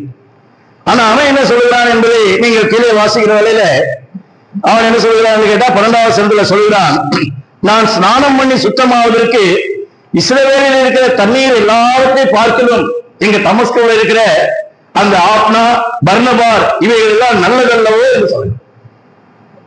ஆண்டவர் சொல்லுகிறார், தெய்வ வாக்கு சொல்லுகிறது, யோர்தான்ல 7 தடவை மூழ்கினு. ஆனா உடனே என்ன சொல்ற, என்ன பெரிய யோர்தான்ல இருக்கிற தண்ணி என்ன பெரிய புண்ணிய தீர்த்தமா, அதுக்குள்ள மூங்கின உடனே வியாதி மாறிடுமா? எங்க ஊர்ல இருக்கிற அந்த நதிகள் எப்படிப்பட்டது, இதை காட்டுல ரொம்ப நல்லது என்று சொல்லி அவன் என்ன செய்கிறான் என்று கேட்டால் தப்பான எண்ணம் கொள்ளக்கூடியவனாக இருக்கிறான். இன்றைக்கு நீங்கள் என்ன நினைக்கிறார் என்று கேட்டால், ஆண்டவரையும் ஆண்டவருடைய காரியத்தை எப்படி எண்ணுகிறார் என்று கேட்டால் ஒரு தப்பான நிலைமையில எண்ணுகிறார். நீங்க நம்ம மைனாரிட்டியா இருக்கிறோம், அவங்க மெஜாரிட்டியான ஆட்கள் இருக்கிறாங்க, அதனால அதுதான் சரி என்றதான தவறான எண்ணம் அவருடைய வாழ்க்கையில இருக்கிறது. எனவே நாகமானுடைய வாழ்க்கையில ஒரு தவறான எண்ணம், ஒரு தவறான இடத்துக்கு போகிறது, ஒரு தவறான நிலைமையிலே ஆசீர்வாதத்தை பெற்றுக் கொள்ளலாம் என்று சொல்லக்கூடிய இப்படிப்பட்ட 5 விதமான தவறுகள் அவனுடைய வாழ்க்கையில இருந்தது. எனவே நம்முடைய வாழ்க்கையிலும் இந்த தவறுகள் வரக்கூடாது. அதோடு மாத்திரமல்ல, இவ்வளவுதான் இருந்தாலும் இப்பொழுது 14ஆம் வசனத்திலே நாம் வாசிக்கிற வேளையில அந்த வசனத்திலே வாசிக்கிறோம், அப்பொழுது அவன் இறங்கி. முதல்ல இறங்க மாட்டேன்னு சொன்னான். ஏன் இந்த நதி எல்லாம் இது என்ன பெரிய புண்ணிய நதியா, இதுல என்ன மருத்துவ குணம் இருக்குதா, அப்படியெல்லாம் சொல்லி பலகாலம் நினைச்சிருக்கலாம். 13ஆம் வசனத்துல அவங்க வேலைக்காரங்களாம் சொல்றாங்க, யாரு, நாகமானுடைய வேலைக்காரங்களாம் சொல்றாங்க, ஏங்க நான் உங்களை ஒண்ணு அந்த எலிசா தெற்கு வச்சு பெரிய காரியம் செய்ய சொல்லல, நீங்க பெரிய காரியம் செய்ய சொன்னா செய்வீங்க. உப்பு போடாம சாப்பிடணும், முழங்காலே நிக்கணும், அந்த மாதிரி காலையில 5 மணிக்கு எதிர்த்து குளிச்சுட்டு இந்த ஆலயத்தை ஒரு 10 தடவை சுத்தி வரணும், இப்படி எல்லாம் பெரிய காரியம் செய்ய சொன்னா செஞ்சுவீங்களே, அவர் என்ன உங்க பெரிய காரியம் ஏதாவது செய்ய சொன்னாரா?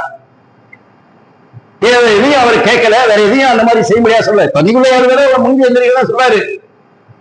அப்படின்னு சொன்ன உடனே அவன் என்ன செய்கிறான், அப்பொழுது இறங்கி என்று நான் வேதத்திலே படிக்கிறேன். இப்ப நாகமானுடைய வாழ்க்கையில் என்ன வருதுன்னு கேட்டீங்கன்னா ஒரு தாழ்மை வருகிறது. நாகமான் யாரு, பெரிய மனுஷன். ஆனா இப்ப பெரிய மனுஷன் என்ன செய்கிறான் கேட்டால் தாழ்ந்து வருகிறான். அப்ப கிறிஸ்தவ வாழ்க்கையில ஆவிக்குரிய நன்மைகளை பெற்றுக் கொள்வதற்கு நம்முடைய வாழ்க்கையில தாழ்மை அவசியம் என்பதை இந்த நாகமானுடைய சம்பவம் நமக்கு நினைவுபடுத்தக்கூடியதா இருக்கிறது. நீங்க யோசிச்சு பாருங்க, ஒரு பட தளபதி வீட்டுல இருக்கிற ஒரு வேலைக்கார பிள்ளை, அது சின்ன பிள்ளை, அந்த பிள்ளையினுடைய வார்த்தையை அவன் தாழ்மையாக ஏற்றுக்கொண்டு அந்த மாதிரியாக இஸ்ரவேல் தேசத்துக்கு வருகிறான். அடுத்து எலிசாவுடைய சொல்லுக்கு என்ன செய்கிறார் என்று கேட்டால் கீழ்ப்படினார். நீங்க 9ஆம் வசனத்தை வாசிக்கிற வேளையில அப்படியே என்று எழுதியிருக்கிறது. அதாவது இஸ்ரவேல் ராஜாவிடத்தில் இருக்கிற அவனை இங்க வர சொல்லுன்னு, என்ன ராஜாவோட அவன் எலிசா பெரிய ஆளா அப்படின்னா சொல்லாதபடிக்கு அப்படியே அப்படின்னு சொன்னா அந்த எலிசாவுடைய வார்த்தைக்கு அவன் என்ன செய்தான், கீழ்ப்படிந்து வருகிறான். அடுத்து அந்த யோர்தான்ல போய் முழுதுன்னு சொன்ன உடனே அவனுடைய வாழ்க்கையில அந்த மாதிரியாக ஒரு பெரிய பெருமை, என்ன அவர் வெளியிலே வரல என்றெல்லாம் சொல்லி அவனுடைய வாழ்க்கையில ஒரு அகந்த ஒரு ஆணவம் இருந்துச்சு. ஆனா இப்ப என்ன செய்யறான்னு கேட்டீங்கன்னா அதுலயும் தாழ்ந்து போறான். எலிசாவுடைய தேவனுடைய மனுஷனுடைய வார்த்தையின்படி நான் யோர்தானிலே மூழ்க போகிறேன் என்று சொல்லி அவன் அதுக்கு என்ன செய்கிறான், தாழ்மையாக கீழ்ப்படிந்து வருகிறான்.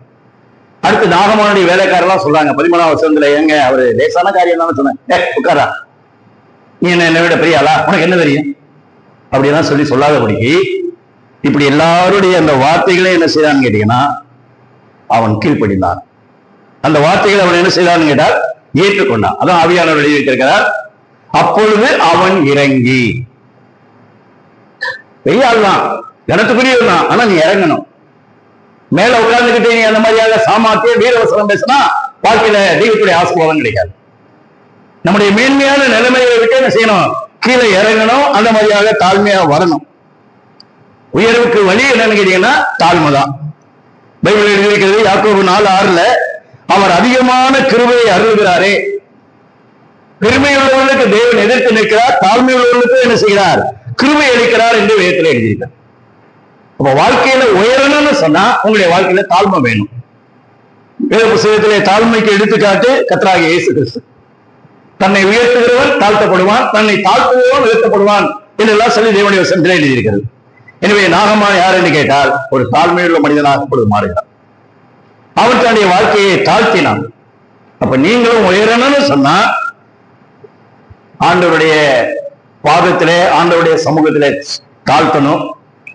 அதே போல மற்றவர்களும் உங்களுக்கு சொல்லுகிற நல்ல ஆலோசனை என்ன செய்யணும், நீங்க கேட்கணும்.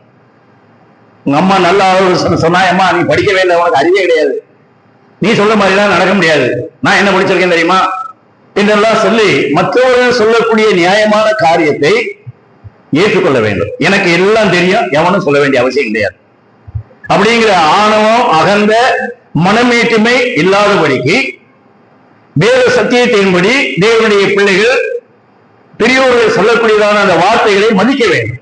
எனவே நாகமான் சின்ன பிள்ளை வார்த்தையை மதித்தான், எலிசாவுடைய வார்த்தையை மதித்தான், தன்னுடைய வேலைக்காரருடைய அந்த வார்த்தைகள் எல்லாம் என்ன செய்யறான்னு கேட்டா மதித்தான். அநேகர் இன்றைக்கு என்ன செய்யறது கேட்டீங்கன்னா, எவனே எனக்கு உபதேசம் பண்ண வேண்டாம், எனக்கு எல்லாம் தெரியும், அப்படிதான் நான் அநேகர் நினைக்கிறாங்க. அது வாழ்க்கையில உயர முடியாது. 2 வசனம் பாருங்க. யோபு 6ஆம் அதிகாரம் 24ஆம் வசனத்துல படிக்கிறோம். யோபு 6ஆவது அதிகாரம் 24ஆம் வசனம். அதுல விதமா எழுதப்பட்டிருக்கிறது.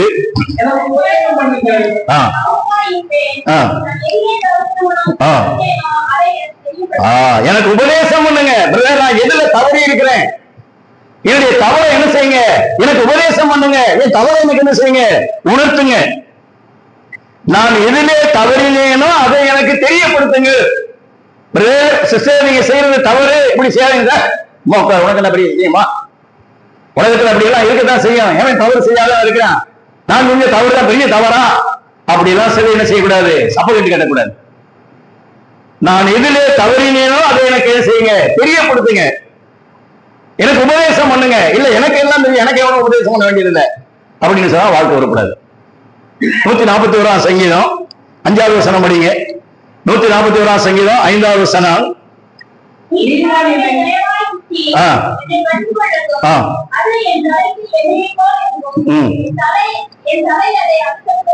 நீதிமான் என்னை தயவாய் குட்டட்டும். என்ன பிரதர், எப்ப பார்த்தாலும் நீங்க அம்மா குட்டிக்கிட்டே இருக்கீங்க, தலை வலிக்குது. இல்ல, நீ நல்லா இருக்கணுங்கிறதுக்காக தான், நாசமா போகணுங்கிறதுக்காக இல்ல. நீதிமான் என்னை தயவாய் குட்டட்டும். அடுத்து என்ன செய்யணும், என்னை கடிந்து கொள்ளட்டும். எதுக்காக கடிந்து கொள்கிறார்கள், நம்ம நல்வாழ்க்கைக்காக தான். பிள்ளைகள் தவறு செய்யற வேலையில நீ இப்படி எல்லாம் பேசக்கூடாது, நீ இந்த இடத்துல எல்லாம் போகக்கூடாது அப்படி எல்லாம் சொல்லி கண்டிக்கிறது எதுக்காகன்னு கேட்டீங்கன்னா அன்பு இருக்கிறதுனாலதான். அப்ப நீதிமான் என்னை கொட்டட்டும், என்னை கடிந்து கொள்ளட்டும். அது என்னுடைய தலைக்கு எப்படி இருக்குது, மிருதுவா இருக்கிறது, என்னையை போல இருக்கிறது என்ற வாசம். இப்ப நாகமான் மற்றவர்கள் சொன்ன வார்த்தையை மதிச்சான். அந்த வார்த்தைகள் எல்லாம் சரியாக நியாயமாக இருந்தது போல நம்முடைய கிறிஸ்தவ வாழ்க்கையிலும் ஆவியானவரும் வேதமும் அந்த மாதிரியாக சக மனிதர்களும் தெய்வ பக்தர்கள் உள்ளவர்கள் சொல்லுகிற வார்த்தைகளை என்ன செய்ய வேண்டும் என்று கேட்டால் மதித்து கீழ்ப்படிய வேண்டும். அதான் தாழ்மை. எனவே நாகமான் பெரிய மனுஷனா இருந்தான், பராக்கிரமசாலி. அந்த மாதிரி ஒரு கேப்டன், ஒரு கமாண்டர். அதனால ஒரு வேலைக்காரி சொன்ன வார்த்தையை கேட்டான், தேவனுடைய மனுஷனுடைய வார்த்தையை கேட்டான். தனக்கு கீழே வேலை செய்கிறதான அந்த சக வேலைக்காரருடைய வார்த்தைகள் எல்லாம் அவன் கேட்டான். அதான் தாழ்மை. எனவே நம்முடைய வாழ்க்கையிலும் உயர வேண்டும், ஆசீர்வதிக்கப்பட வேண்டும் என்று சொன்னால் நாகமானை போல தாழ்மை உள்ளவர்களாக இருக்க வேண்டும். அடுத்து நாகமானுடைய வாழ்க்கையில ஒரு பூர்ணமான கீழ்ப்படிதல் இருந்தது. அந்த 14ஆவது வசனத்திலே நம்ம வாசிக்கிற வேளையில அவன் இறங்கி தேவனுடைய மனுஷனுடைய வார்த்தையின்படியே யோர்தானில் என்ன செய்தான், 7 தரம் முழுகின போது என்று நான் தேவனுடைய வசனத்தை வாசிக்கிறேன். அவனுடைய வாழ்க்கையில பூர்ணமான ஒரு கீழ்ப்படிதல் இருந்துச்சு. முதல் தடவை முங்கிட்டு எந்திரிச்சான், ஒரு மாற்றம் இல்லை. 2வது தடவை முங்கி எந்திரிச்சான், ஒண்ணும் இல்லை. 3, 4, 5, 6 6வது தடவை முங்கி எந்திரிச்ச சமயத்துல கொஞ்சம் கூட மாற்றம் இல்லை. இனிமே என்ன கரையேறுவான். சோமாங்கிறதுக்கு ஏதோ கொஞ்சம் கொஞ்சம் மாறினா பரவாயில்ல. கையில இருந்தது அப்படிதான் இருக்கு, அந்த புண்ணு காலில் இருந்தது அப்படிதான் இருக்கு, முகத்துல இருக்கிறது ஒண்ணுதான் இருக்கு, ஒண்ணுமே மாற்றம் இல்லையே அப்படின்னு அவன் கரை ஏறல. 7 தடவை முங்கணும். அவன் 7வது தடவை முங்கி எந்திரிக்கிற சமயத்துலதான் ஒரு சிறு பிள்ளைகளுடைய மாம்சத்தை போல அது என்ன செய்தது, மாறினது. அது எதை காண்பிக்கிறது கேட்டால் பூர்ணமான கீழ்ப்படிதல். முழுமையுமாக ஆண்டவருடைய வார்த்தைக்கு ஆண்டவருக்கு என்ன செய்யணும், ஒப்பு கொடுக்க வேண்டும். அறகுறையா பாதியா வந்துட்டு காரியம் நடக்கலைன்னு சொல்லி திரும்பி போயிடக்கூடாது. முழுமையான கீழ்ப்படிதல். யோசுவாவுடைய புத்தகத்துல நம்ம படிக்கிற சமயத்துல அந்த எரிகோ பட்டணத்தை என்ன செய்யணும், ஒரு நாளைக்கு ஒரு தடவை சுத்தி வரணும். அடுத்து 7வது நாள் என்ன செய்யணும், 7 தடவை சுத்தி வரணும். முதல் நாள் சுத்தினாங்க, 2வது நாள் சுத்தினாங்க, 3வது நாள், 5வது நாள், 6வது நாள் சுத்தியாச்சு. கட்டடத்துல எங்கே ஒரு கிராக்கு கூட விடுதல. அந்த கோட்டை சுவர் அப்படியே தான் நிக்குது. அது விழுவுங்கிறதுக்கு எந்த விதமான அருகிலும் இல்லை, கீழலும் இல்லை, எந்த ஒரு நடுக்கமும் இல்லை. அடுத்து 7வது நாள் வந்துச்சு. 7வது நாள் ஒரு தடவை சுத்தியாச்சு, 2 தடவை சுத்தியாச்சு, 3 தடவை சுத்தியாச்சு, 6 தடவை சுத்தியாச்சு. முதல்ல 6 நாள் 6 தடவை சுத்தியாச்சு. 7வது நாள் 6 தடவை சுத்தியாச்சு. 12 தடவை சுத்தியாச்சு. கட்டடத்துல எந்த கிராக்கும் வரல. இடிஞ்சு விழுவுங்கிறதுக்கு எந்த விதமான அறிகுறியும் இல்லை. ஆனா 7வது நாள் 7 தடவை சுத்தின பிறகுதான் கட்டடம் இடிஞ்சு விழுந்துச்சு. இதெல்லாம் எதுக்காக பைபிள் எழுதியிருக்கீங்கன்னா, உங்களுடைய வாழ்க்கையில முழுமையுமா பரிபூர்ணமாக ஆண்டவருடைய சித்தத்துக்கு ஆண்டவருடைய வசனத்துக்கும் கீழ்ப்படியணும். அறகுறையான கீழ்ப்படிதல் இருக்குன்னு சொன்னா வாழ்க்கையில ஆசீர்வாதம் வராது. எனவே நாகமான் தாழ்மை உள்ளவனாக இறங்கினான், மற்றவருடைய ஆலோசனையை கேட்டான். அதுவும் மாத்திரமல்ல, அவனுடைய வாழ்க்கையிலே ஒரு பூர்ணமான கீழ்ப்படிதல், ஒரு முழுமையுமான ஒப்பு கொடுத்தல் அவனுடைய வாழ்க்கையில இருந்தது என்று நான் பார்க்கிறேன். அப்ப நாமும் நம்முடைய பிள்ளைகளும் நல்லா இருக்கணும்னு சொன்னா வசனத்துக்கு கீழ்ப்படியணுங்க. பாருங்க, உபாகம புஸ்தகம் 5ஆம் அதிகாரம் 29வது வசனம் வாசிங்க. உபாகமம் 5ஆம் அதிகாரம் 29வது வசனம். அதில் விதமாய் வாசிக்கிறோம். உபாகமம் பிள்ளைகளுக்கு என்ன பிடிக்கும் என்னாலும் எனக்கு பயந்து கற்பனைகளெல்லாம் கைகொள்வதற்கு இருதயம் அவருக்கு இருந்தால் நலமாயிருக்கும். நீங்க உங்க பிள்ளைகள் எல்லாம் ஒரு நாள் 2 நாள் இல்லை, என்றென்றைக்கு நன்றாயிருக்கும்படிக்கு என்னாலும் எனக்கு பயந்து என் கற்பனைகளை கை கொண்டால் என்ன செய்வீங்க? நீங்க உங்க பிள்ளைகள் எல்லாம் நல்லா இருப்பீங்க. வேற குழப்படியே கிடையாது. உங்க சந்ததி ஆசீர்வதிக்கப்படணுமா? உங்களுடைய வம்சம் ஆசீர்வதிக்கப்படணுமா? நீங்க தேவனுக்கு பயந்து அவருடைய கற்பனைகளை கை கொள்ளுங்கள். உபாகமம் 11:24 வாசிக்கிறோம். உன் தேவனாகிய கர்த்தருடைய கற்பனைகளுக்கு கீழ்ப்படிந்தீர்களானால் ஆசீர்வாதம் என்று எழுதியிருக்கிறது. கீழ்ப்படியாமல் போனால் சாபம் என்று எழுதியிருக்கிறது. அப்ப ஆசீர்வாதம் வேணும்னு சொன்னா தேவனுடைய வார்த்தைக்கு கீழ்ப்படியும். எனவே நாகமான் 7 தடவை முங்கி எந்திரிச்ச சமயத்துல அவனுடைய சரீரத்திலே ஒரு மிகப்பெரிய மாற்றம். ஒரு காலமாக இருந்ததான அந்த குஷ்டரோகம் அவனுடைய வாழ்க்கையிலே மாறினது. போகாத கோயில் இருக்காது, பார்க்காத வைத்தியம் இருக்காது. ஏன்னா அவன் பணக்காரன், செலவு பண்ணியிருப்பான். யாரும் என்னென்ன சொன்னாங்களோ அங்கெல்லாம் போயிருப்பான். ஆனா சுகம் கிடைக்கல. இங்க கடைசியா அவன் என்ன செய்தான்? தேவனுடைய வார்த்தையை மதித்து தேவனுடைய மனுஷனை சந்தித்தபடியினாலே அவன் சிறுபிள்ளைகளுடைய மாம்சம்னு சொன்னா, ஒரு குழந்தையுடைய மாம்சத்துல பாருங்க, எந்த வியாதிக்கான அறிகுறிகளோ அல்லது எதுவுமே இருக்காது பிறந்த குழந்தைக்கு. அதே போல இவனுடைய மாம்சம் என்ன செய்தது என்று கேட்டால் அவனுடைய குஷ்டரோகம் முழுமையுமாக மாறிட்டது. எனவே வாழ்க்கை மாறுவதற்கு தவறான இடத்துக்கு போக வேண்டாம். கல்வாரி சிலுவை அண்டையில் தான் வரணும். சிலுவை அண்டையில் நம்பி வந்த நிற்கையில் பாவபாரம் நீங்கி வாழ்வடைந்தேன் என்று பாடுகிறோம். தவறான இடத்துக்கு போனா வாழ்வு அடைய முடியாது, பாவ வாழ்க்கையிலிருந்து விடுதலை கிடையாது. நான் போக வேண்டிய ஒரே இடம் கர்த்தராகிய இயேசு கிறிஸ்துவுடைய கல்வாரி சிலுவை. அதே போல புண்ணிய தீர்த்தங்கள் அல்ல, ஆண்டவருடைய ரத்தம். இயேசு கிறிஸ்துவுடைய ரத்தம் சகல பாவங்களை நீக்கி என்ன செய்யும்? நம்மை சுத்திகரிக்கும். கிறிஸ்துவுடைய ரத்தத்தினாலே சுத்திகரிக்கப்பட முடியாத பாவம் இந்த உலகத்தில் ஒன்றுமே கிடையாது. எனவே யோர்தான் நதி, கிறிஸ்துவனுடைய ரத்தம் சிறு பிள்ளைகளுடைய மாம்சத்தை போல மாறினது.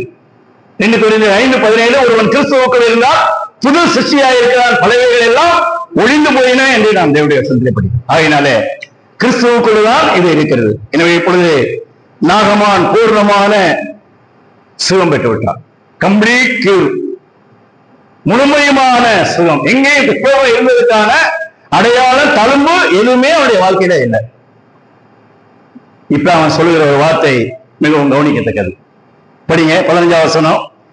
அந்த 2 ராஜாக்கள் 5ஆம் அதிகாரம் 15வது வசனம்.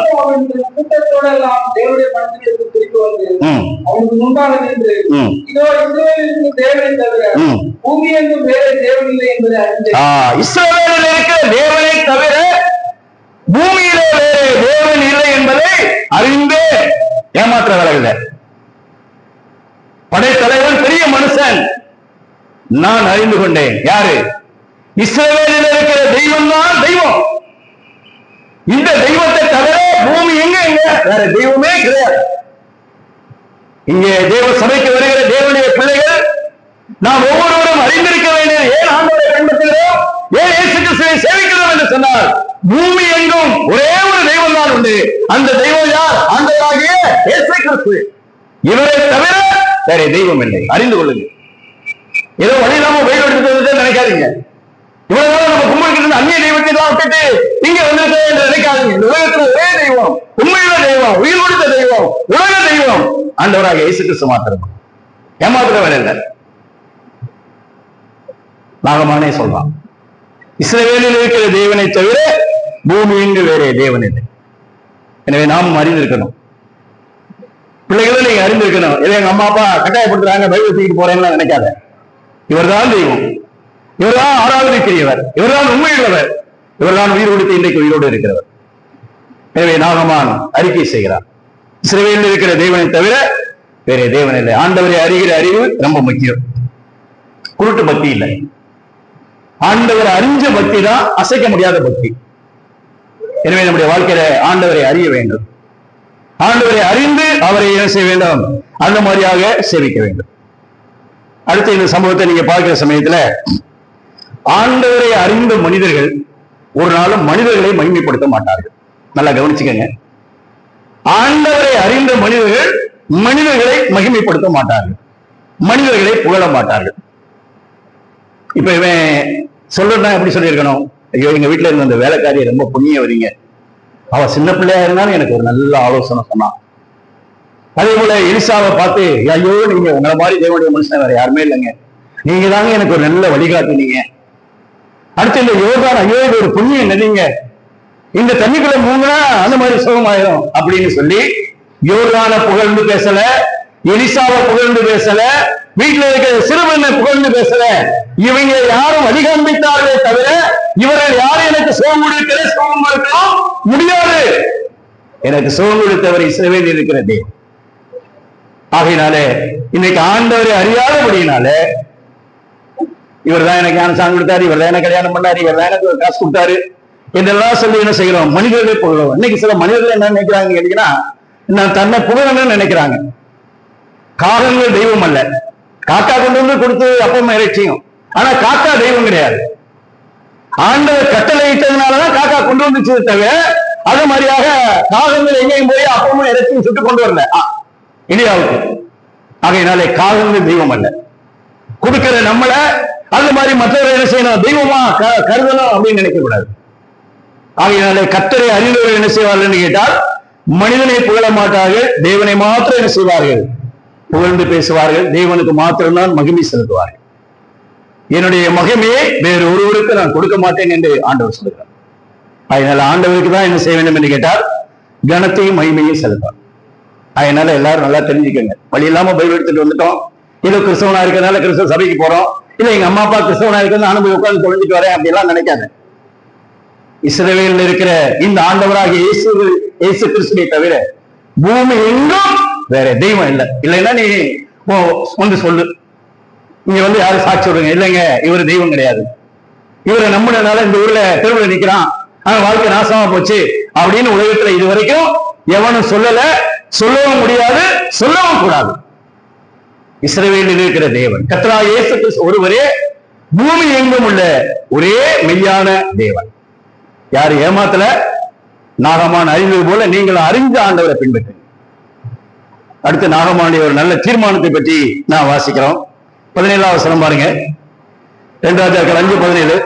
ஆனாலும் 2 கோவேறுகளை சுமக்கத்தக்க 2 பொதி மண் அடியேனுக்கு கட்டளையிட வேண்டும். அடியேனை கர்த்தருக்கே அல்லாமல் அந்நிய தேவர்களுக்கு தப்பான தகத்தையும் வழியும் திருத்துவதில்லை. கர்த்தரை அறிந்த மனிதன் ஒரு தீர்மானம் பண்ணுகிறான். இதுக்கு முன்னால 1008 தெய்வங்களை நான் பின்பற்றி வந்தேன், இனிமேல் என்னுடைய வாழ்க்கையில கர்த்தரை அல்லாமல் வேற எந்த அந்நிய தெய்வத்துக்கு என்ன செய்ய மாட்டேன், அந்த மாதிரியாக நான் பலி செலுத்த மாட்டேன், அந்த மாதிரியாக பணம் கொடுக்க மாட்டேன், காணிக்க கொடுக்க மாட்டேன் என்றெல்லாம் கர்த்தரை அறிந்தவன் தான் வாழ முடியும். இன்னைக்கு விசுவாசிங்கிற பேர் இருக்குது. ஊர்ல அந்நிய தெய்வத்துக்கு விழா எடுக்கிற சமயத்துல எல்லாரும் தலைக்கட்டுக்கு காசு கொடுக்கணும், அதனால நானே ஏன் தலைக்கட்டு காசு கொடுக்குறேன், அந்த ஊர்ல குடியிருக்கிறேன், நீ கொடுக்க கூடாது. நீ கர்த்தரை அறிந்திருந்தால் என்ன ஆண்டவரை தவிர உலகத்தில் வேற தெய்வம் கிடையாது. ஆகையினால அந்நிய தெய்வத்துக்கு என்ன செய்ய மாட்டேன், நான் அந்த மாதிரி வரி கொடுக்க மாட்டேன். அவர்கள் எந்த மாதிரியாக அன்னதானம் பண்ணுகிறார்கள், அந்த மாதிரியாக கூட்டாட்சி ஊட்டுறான், இதுக்கெல்லாம் பைசா கொடுக்க முடியாது. இன்னைக்கு நீ குடிக்கல, சபையில இருக்கிறீங்க, விசுவாசிக்கிற பேரு பைபிள் வச்சுக்கிட்டு இருக்க, ஆனா அந்நிய தெய்வத்துக்கு என்ன செய்றீங்க, காரியங்கள் செய்றீங்க. காரணம் கேட்டா உன்னுடைய வாழ்க்கையில நீ இன்னும் கர்த்தரை அறியல. ஆண்டவர் யார், என்னுடைய தெய்வம் எப்படிப்பட்டவர் என்கிறதான அறிவில்லாததான் அந்நிய தெய்வத்தையும் வழிபாடு பண்றீங்க. ஞாயிற்றுக்கிழமை தெய்வத்தையும் வழிபாடு பண்ணுகிறீர்கள். அந்நிய தெய்வத்தோடு கூட ராசியாகி போகிறீர்கள், அந்த மாதிரி மெய் தெய்வத்தோடு கூட ராசியாகி போகிறீர்கள். இரட்ட வாழ்க்கை வேண்டாம். எலியா கேட்டா 1 ராஜாக்கள் 18வது அதிகாரத்துல கர்த்தர் தெய்வமானால் கர்த்தரை பின்பற்று, பாகால் தெய்வமானால் பாகாலை பின்பற்று. இரட்ட வாழ்க்கை வேண்டாம். கர்த்தர் தெய்வம்னா கர்த்தரை பின்பற்றுங்க. கர்த்தர் தெய்வம் சொல்லுவோம் பேரை மாத்திட்டு மறுபடியும் அவிசுவாசியா போயிரு. ஆண்டவருடைய நாமத்துக்கு அவசரித்து கொண்டு வராதே. நாகமான் எலிசா சொல்லல, இனிமே இந்த தெய்வத்தை தவிர வேற எதுவும் கும்பிட மாட்டேன்னு சொல்றா அப்படின்லாம் யாரும் சொல்லல. அவனே சொல்கிறான், இஸ்ரவேலில் இருக்கிற தேவனை தவிர பூமியும் வேற தேவன் இல்லை அறிந்தேன். இனி கர்த்தருக்கு அல்லாமல் அந்நிய தெய்வங்களுக்கு நான் என்ன செய்ய மாட்டேன், அந்த மாதிரி பலி செலுத்த மாட்டேன்.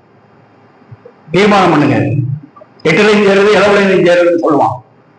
ஆண்டவரையும் என்பது உலகத்துல ஊர்க்காரையும் என்பது இல்லைங்க, எங்க சொந்தக்காரலாம் அந்த மாதிரி அந்நிய தெய்வத்தை சேவிக்கிறாங்க.